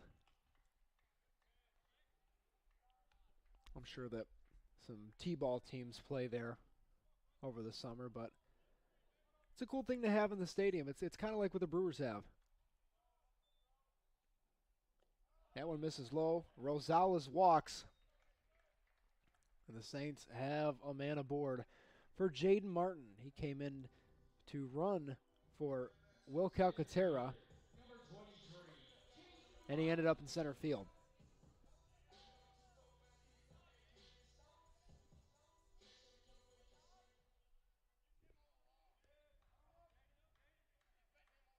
First at bat of the day for Martin. See what he can do here. The 6'2" junior outfielder from Plainfield North High School in Plainfield, Illinois. Takes strike one from Burton. up to 23 pitches, only allowed 1 hit. So just overall amazing day from the pitching staff for the Pride.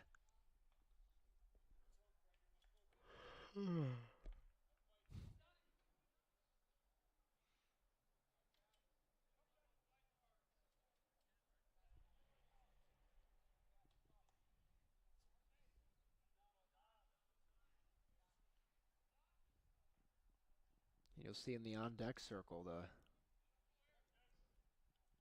the regular at second base. Max Montgomery is going to get his first and likely only at-bat of this ball game. Swing and a miss from Martin. He goes down. 1 out. Burton gets his first strikeout of the day. And now here's Max Montgomery.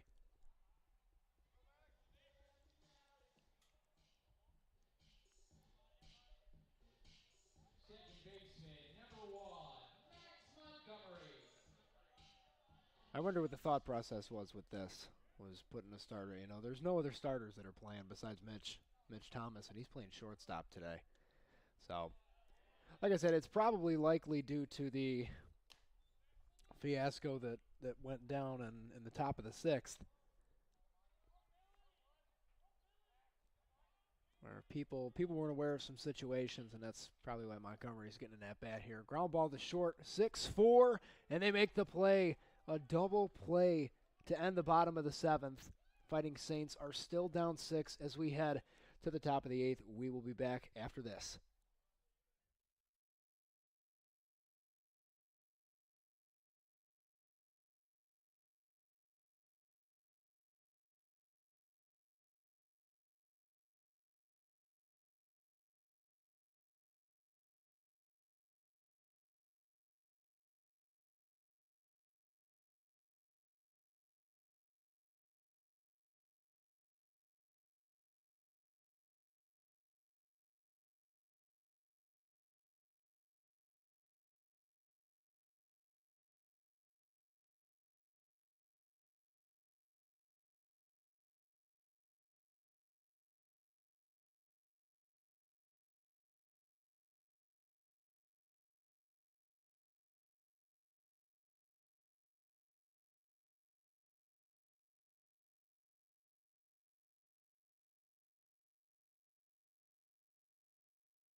Back here for the top of the 8th inning, and I thought for a second that Mason Miller, the closer for the Padres, had somehow made his way to Joliet. But nope, it's Cody Nold, the senior from Plainfield Central High School in Plainfield. Nold this season for the Fighting Saints, in a bullpen that seems to be full of reliable guys, has been one of those top arms. A 3.95 ERA across 12 appearances. He struck out 9 and walked 7. Opponents are hitting .292 against him, but he has been really, really solid this year out of the bullpen for a team that desperately needs pitching. Strike 1 there. Good start.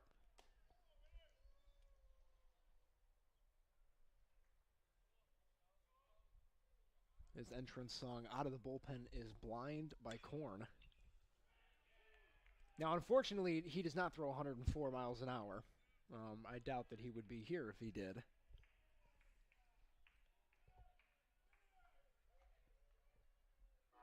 But Owen Winters has himself a base hit. He's aboard. Jax Kalemba, the catcher,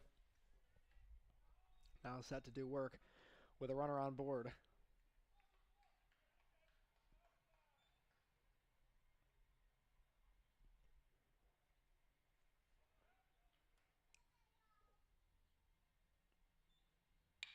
Ground ball to third. Roy makes a nice play, but he can't field it cleanly, and he throws it away from Singler at first. Winters advances to third. So first and third and nobody out for Gabe Bush, who already has a hit in this one.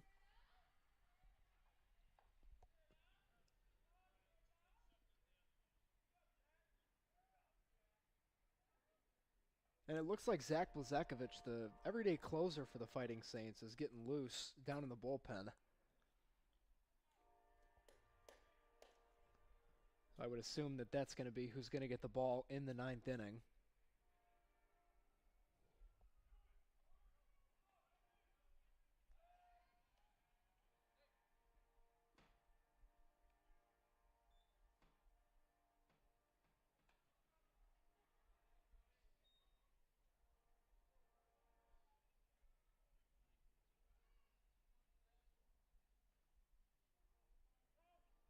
Pretty sizable lead at first.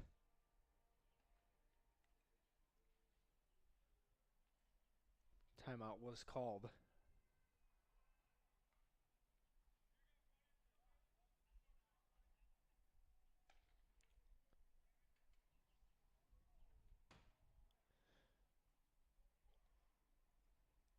I'm not sure what the time was for.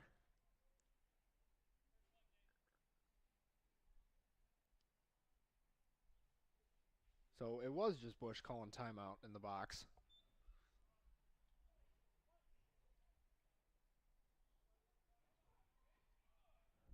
Here's the first pitch from Nold. Misses inside, nearly hits him 1-0. Don't want to load the bases with nobody out.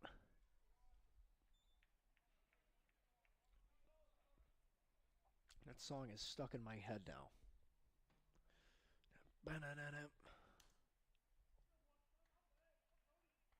So cool out of the bullpen. It really is. Bullpen entrances with the lights and everything need to be normalized across all levels of baseball. I think that would be so cool. I mean, obviously you can't really do too much today because it's not nighttime. So it just looked like lights flashing for no reason, but I'll tell you what, those entrances get me hyped. I know that the closer for the Phillies, Johan Duran, has a really nice entrance. He's got the bells, like the Undertaker bells. It's just something that is so awesome. Runner goes. Thomas cuts it off. Didn't look like they were going to get him anyways. Running the bases there was number 33, Hunter Nolan.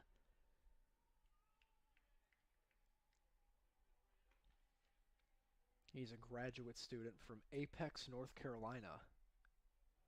So congratulations, Mr. Nolan. Your hometown wins the award for coolest name of a city that I've ever seen. Apex, North Carolina. That just sounds awesome.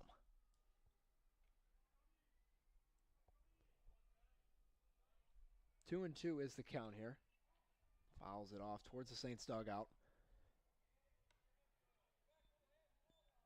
Stays put at 2-2.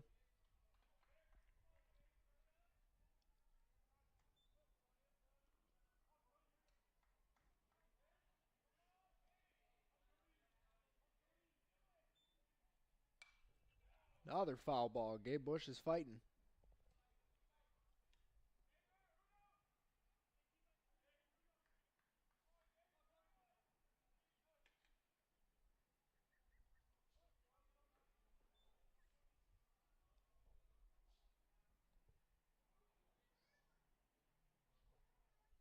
Two and two the pit, or 2-2 is the count. Here's the pitch. Skied in the air. It's going to be a tough play. Left fielder coming on is Rosales, and he makes a nice running play. That was going to be a tough out regardless. And Rosales makes the nice play. So one away. Runners on second and third. Two in scoring position. For, of course, Braden Barrett. Shortstop, number 2, Braden Barrett. He's 2 for 2 today with 3 RBIs. He's walked twice. And he's got a million stolen bases. I'm just kidding. It's actually 3. And the back pick works. Nice throw from Hayden Host. Catches him sleeping. And there's 2 outs now. That threat at third base neutralized.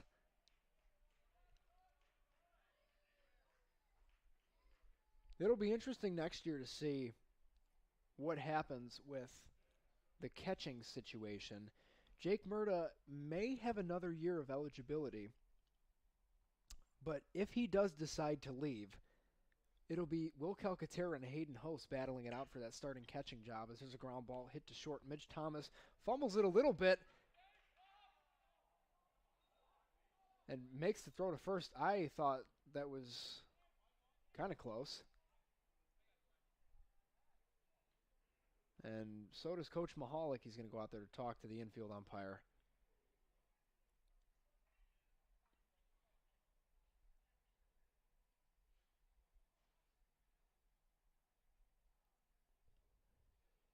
And the 2 umpires are going to converse about the play that just happened. It was a nice play from Mitch Thomas. But he looked like he bobbled it a little bit on the initial field, or the initial fielding portion of it, of the play. I still think it was a lot closer than it was.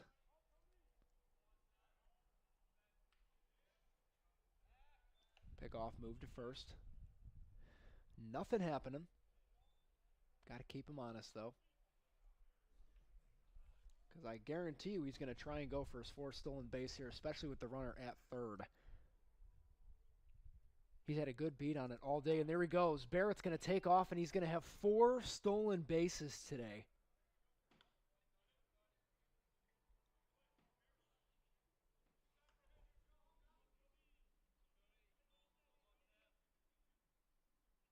I mean, just an absolute masterclass from Braden Barrett today in all aspects. He's played really nice defense as well. This counts now 1-1.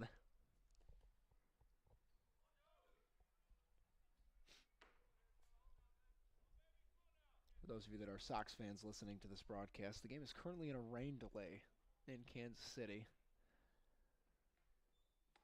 Sure, that rain will be making its way to us later as Cody Nold goes up on Joey Giuliano. 1-2 is the count. 2 away here in the top of the 8th inning. Runners on second and third. Nold looking to get out of this unscathed. And here's the pitch. This is away. 2-2.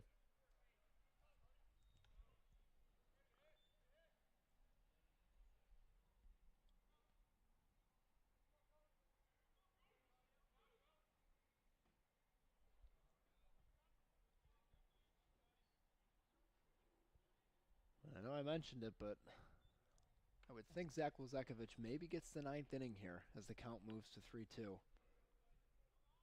know, you're not going to have a game till Wednesday, and that game's going to be a whole other story.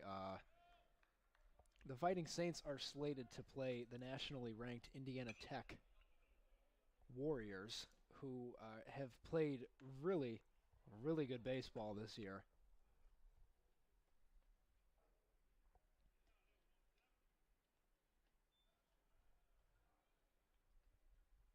As of right now, I believe Indiana Tech is just outside the top 25. If not, I mean, I would not be surprised if they're in. Last time I looked, they were. There's a ground ball to Ashton Roy at third. And Cody Nold gets out of the inning. Score stays put at 6-0 after a nice relief appearance from Cody Nold. We'll see what the Fighting Saints can do in the bottom of the 8th when we come back.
So Ashton Roy is set to lead off the 8th inning for the Fighting Saints. Roy's played some really nice defense in the field so far. Hasn't quite found it at the plate yet. He's 0 for 2 with a strikeout. As the first pitch there is in for a strike. Burton's still on the mound. I would assume that they're only going to go 2 pitchers today. They don't want to burn arms when they don't have to.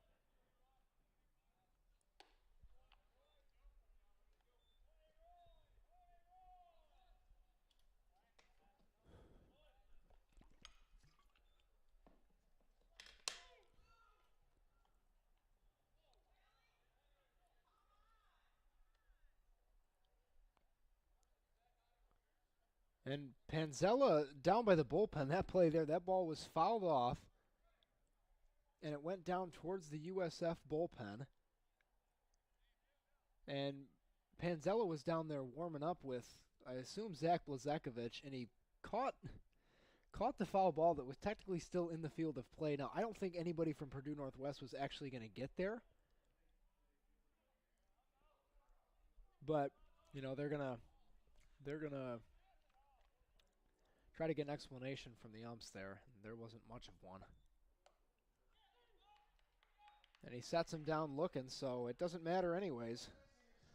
1 out here in the bottom of the 8th, and Mitch Thomas is the man up. He's 1 for 3, had a double in his last at-bat, ripped the ball down the left field line.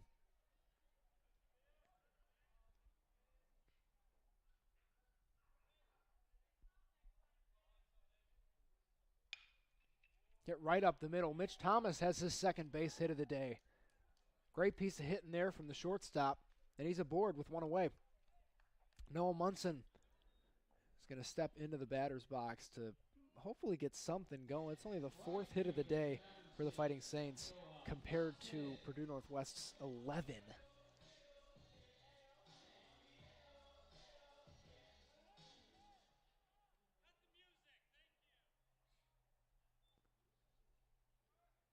So the sound guy's getting some grief from the umpire there. That's normally when they cut it off anyways.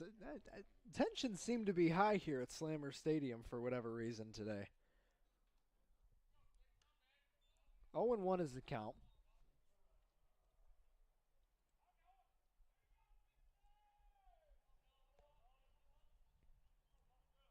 Thomas on first. On the year,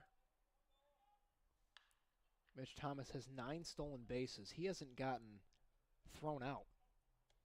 He is a perfect 9 for 9 on stolen base attempts. So I wonder if Coach Mahalik puts him in motion. I don't think it would happen, but you know, at this point, you're just trying to get at least 1 across the board.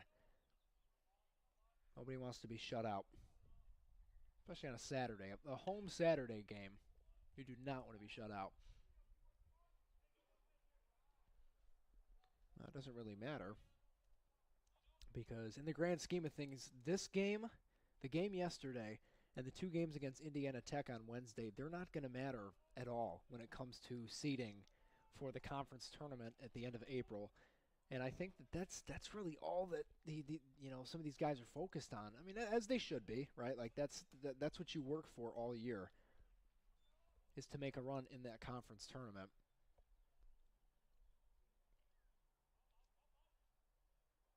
And so having these really late non-conference games, it kind of throws everything else off. Fouls that one away. 1-2, the count will stay at.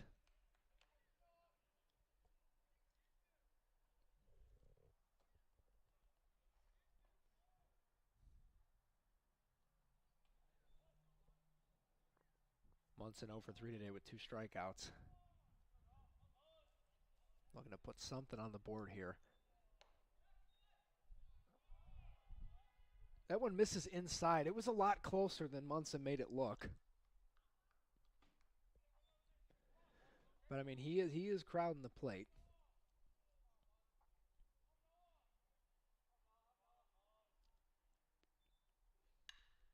That one hit the other way. Munson's going to have himself a base hit. First and second now for the first baseman, Brant Singler. Got one runner in scoring position. They have been unable to cash in on any of these situations all day. First baseman, number 14, Brad Singler. Singler is the batter now, 0 for 2 today with a strikeout. Has a lot of power in that bat.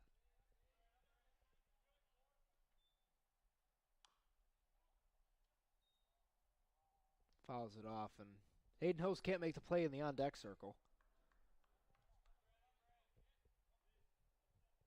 Call it an error. My unofficial scorebook.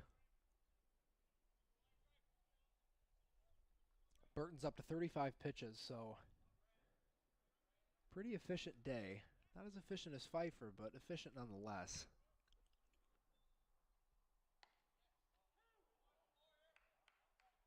I don't know if he called it on the swing, but if he did call it on the swing, that's not what that should have been. 0-2 is the count to Singler. Thomas on second. Noel Munson on first.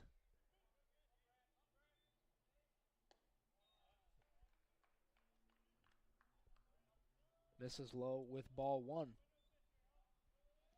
I think a big reason that Purdue Northwest is up by as much as they are as well, or why they haven't surrendered too many hits, and obviously they haven't surrendered any runs. They're not walking anybody.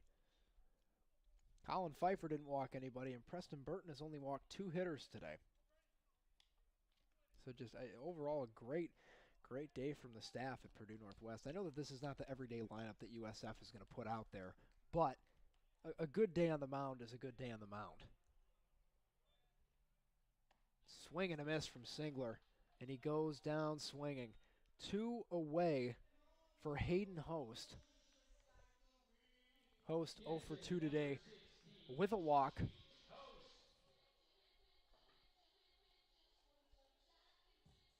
That's another thing, too, just the inability to put the ball in play, you know, when you have those runners in scoring positions.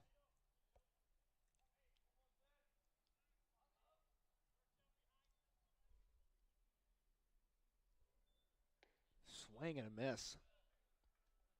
Reached at something in the dirt, low and away.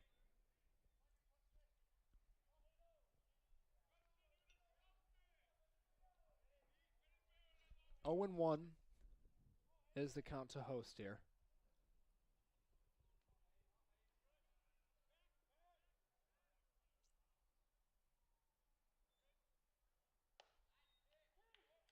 Strike there. So it's quickly 0-2 with 2 away.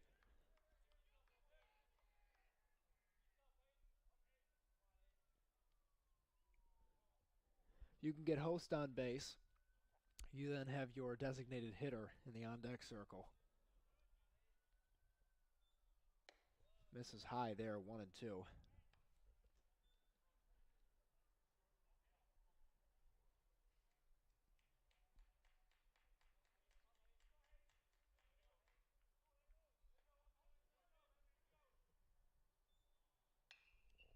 That one skied in the air towards the Purdue Northwest dugout. It will get out of play.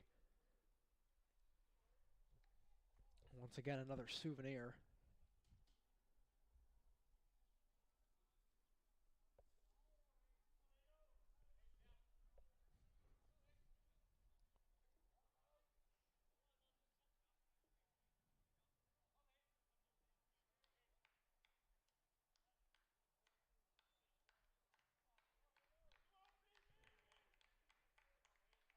Long wait there on the mound. Burton comes set. The 1-2. Ripped down the first baseline. It will be foul. Panzella's not touching that one.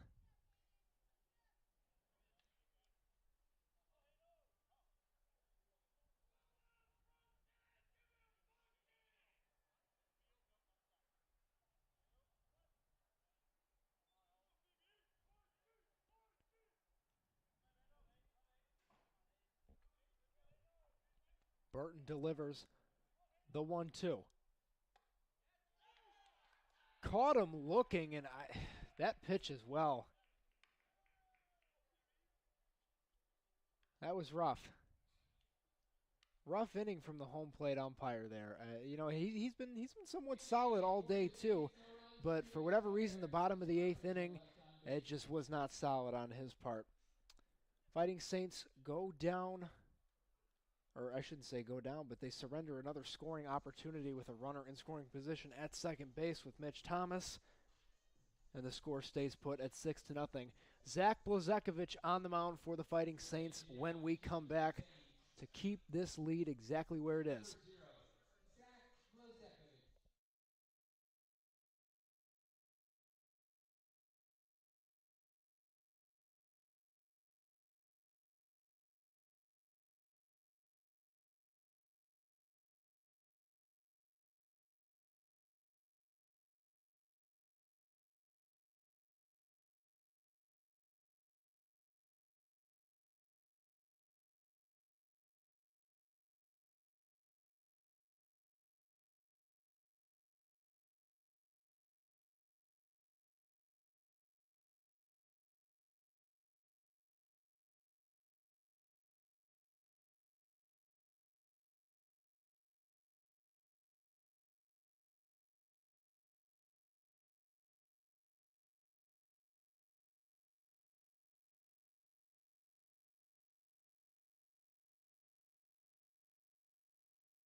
We have reached the top of the 9th inning here at Slammer Stadium. The pride of Purdue Northwest holds a 6-0 lead on St. Francis, and a lot of it, it all came in that 6th inning. Everything blew up in the 6th. The pitching staff was doing an amazing job, and then everything just went down the drain.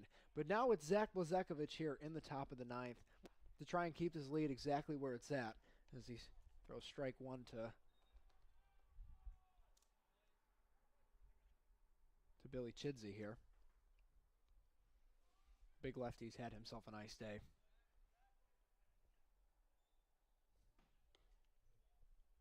That one misses low and away. Chidsey 1 for 4. Has himself a base hit.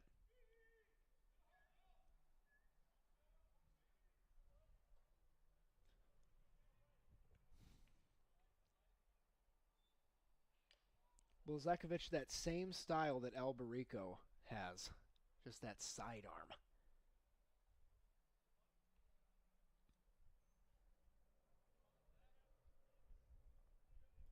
You'll get really nice run on a fastball with it, and then sliders from that arm angle is just, they're unhittable. They move like wiffle balls.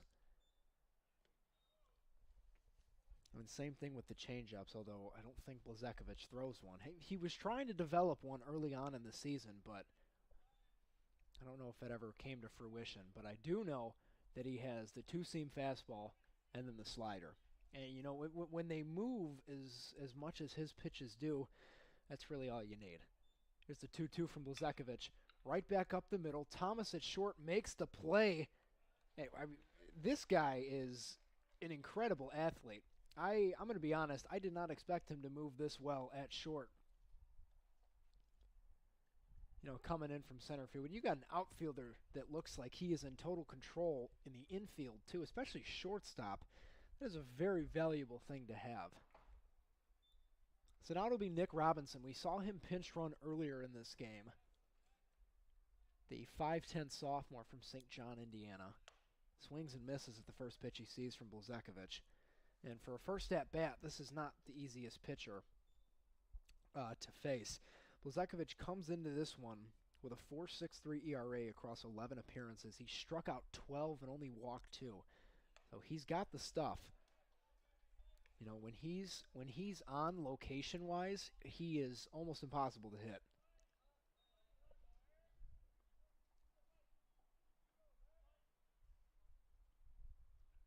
There's the 0-2 from Blazakevich. Popped up towards me.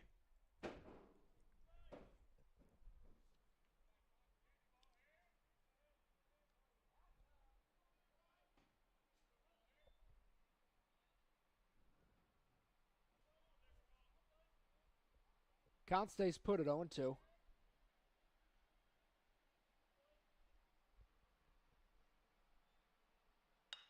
Ground ball weakly hit to third. Roy makes the play, and there are 2 outs here in the top of the 9th inning for Zach Blazakevich. Zach Wright is the batter now. Wright does have an RBI in this one.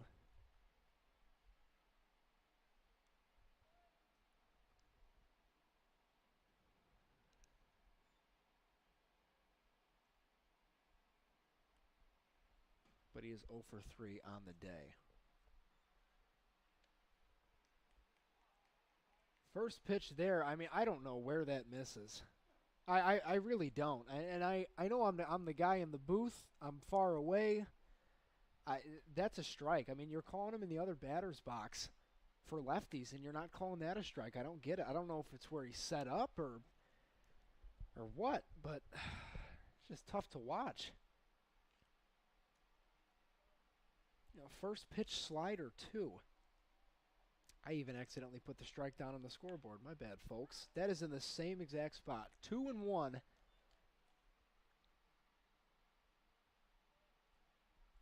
Is the count to Wright.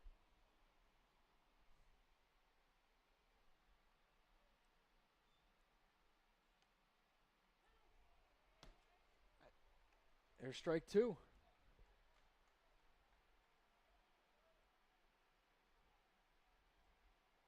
2-2 to Zach Wright from Zach Blazakevich. He kicks and delivers.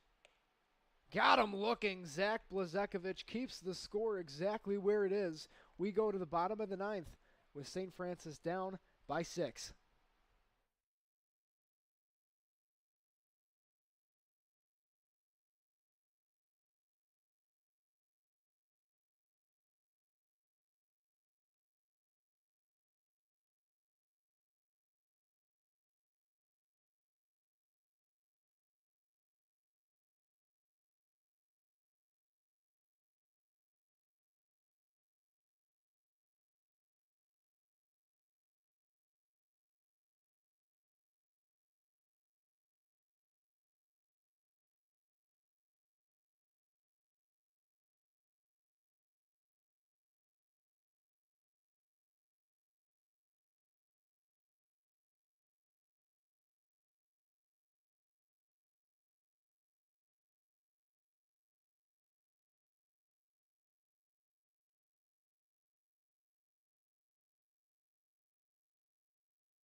Back here for the bottom of the 9th inning, the last chance for the Fighting Saints to get something on the scoreboard before they call this one a shutout. And the first man up is going to be Brian Graves, the designated hitter.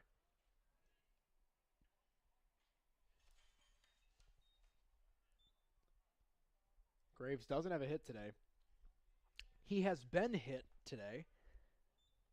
He also has a strikeout. That ball is absolutely smoked down the right field line, but it lands in the grass over there in right field.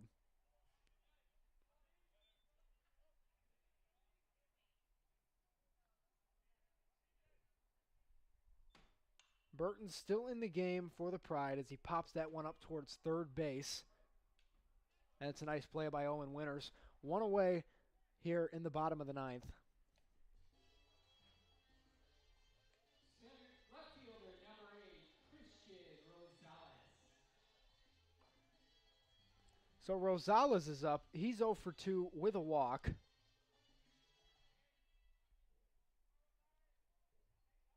And, you know, like I said, in the grand scheme of things, does this game matter? Yeah. Like, yes, it does, because it's a baseball game, right? Like, you're going to go out there and you're going to compete.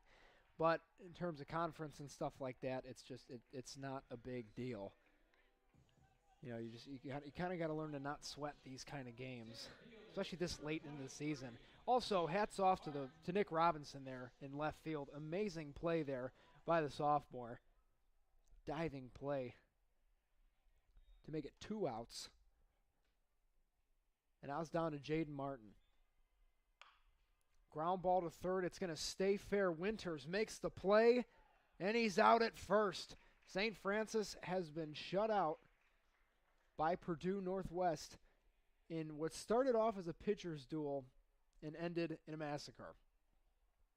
We'll have the final line score and the box score in just a second, but nonetheless, final score is 6-0 in favor of the Pride.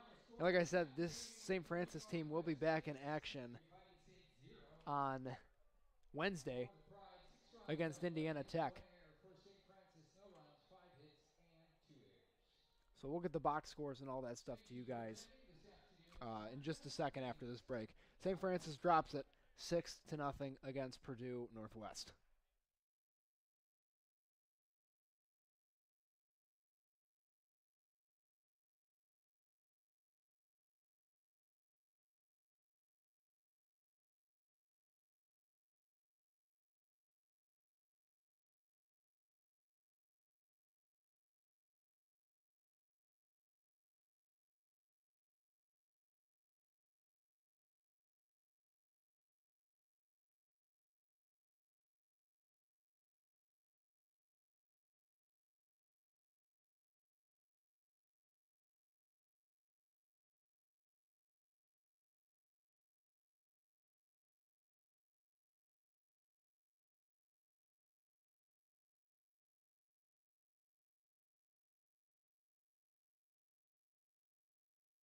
So your final line score from this one before we depart. Purdue Northwest does win by a score of 6-0 on 11 hits, and they had 1 error. St. Francis gets shut out. No runs on 5 hits, and they committed 2 errors. As far as pitching goes, that was the highlight in today's game. It started off as Colin Pfeiffer versus Jake Granizzi. Pfeiffer went 5 innings for the Pride and struck out 5. Didn't walk any, only allowed 2 hits. And Jake Granizzi for the Fighting Saints had himself a really nice day. 4 innings, only allowed 2 hits, walked 1, and struck out 2. Dominic Alberico logged an inning, as well as Cody Nold, Zach Blazekovich, and Quinn McGuire. Chris Vilwalk threw 2/3 of an inning. And for Purdue Northwest, Preston Burton was the only other arm to throw for the Pride. He also threw extremely well, 3 2/3 innings, only gave up 3 hits, walked 2, and struck out 4. As far as hitting goes, Braden Barrett was the star of the show today for the Pride. 2 for 3, including 3 RBIs, a double, and 4 stolen bases. Oh, and he also walked twice. So an amazing day from the shortstop for the Pride. Joey Giuliano also had a hit. Billy Chidsey as well. Jax Kalemba, the catcher. Owen Winters at third. Brett Bounds had 2 hits. Just an all-around really good day for the Pride. Gabe Bush as well went 2 for 4 for the Pride, and he logged an RBI. Barrett had 3, Giuliano had 1, and Wright also had an RBI. As far as the Fighting Saints goes, Mitch Thomas led the way with 2 hits. Noah Munson also had 1. Will Calcaterra collected a hit, and Haruki Maruyama logged his first base hit of the season. So, St. Francis will be back in action on Wednesday when they face number 22 Indiana Tech. Yes, number 22 Indiana Tech is going to make their way to St. Francis for a doubleheader on Wednesday. And like I said, we don't see them very often, but it will be really cool to see, that highly or that good of a baseball team as far as rankings wise. It should be an interesting thing on Wednesday. After that, go ahead and pull up the schedule for you guys here for the Fighting Saints as we kind of count down the conference season as well. We only have two more weekend series. So Wednesday, 2 games against Indiana Tech here at Slammer Stadium. Then they travel to South Bend, Indiana to play 2 on Friday against Indiana University South Bend, who's also fighting for a playoff spot. April 18th on Saturday, they'll be back here against Indiana South Bend to finish off that series. And then Viterbo makes their trip to Joliet to play all 4 games, 2 on Friday and 2 on Saturday, and that will be followed by the CCAC tournament starting on Wednesday, April 29th.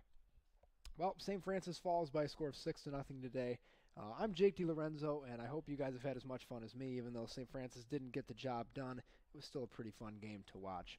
Hope you guys enjoy the rest of your Saturday. We will see you next Saturday. Or no, correction. We'll see you on Wednesday when Indiana Tech makes the trip. I hope you guys enjoy the rest of your Saturday. Thanks for listening to the Fighting Saints YouTube network.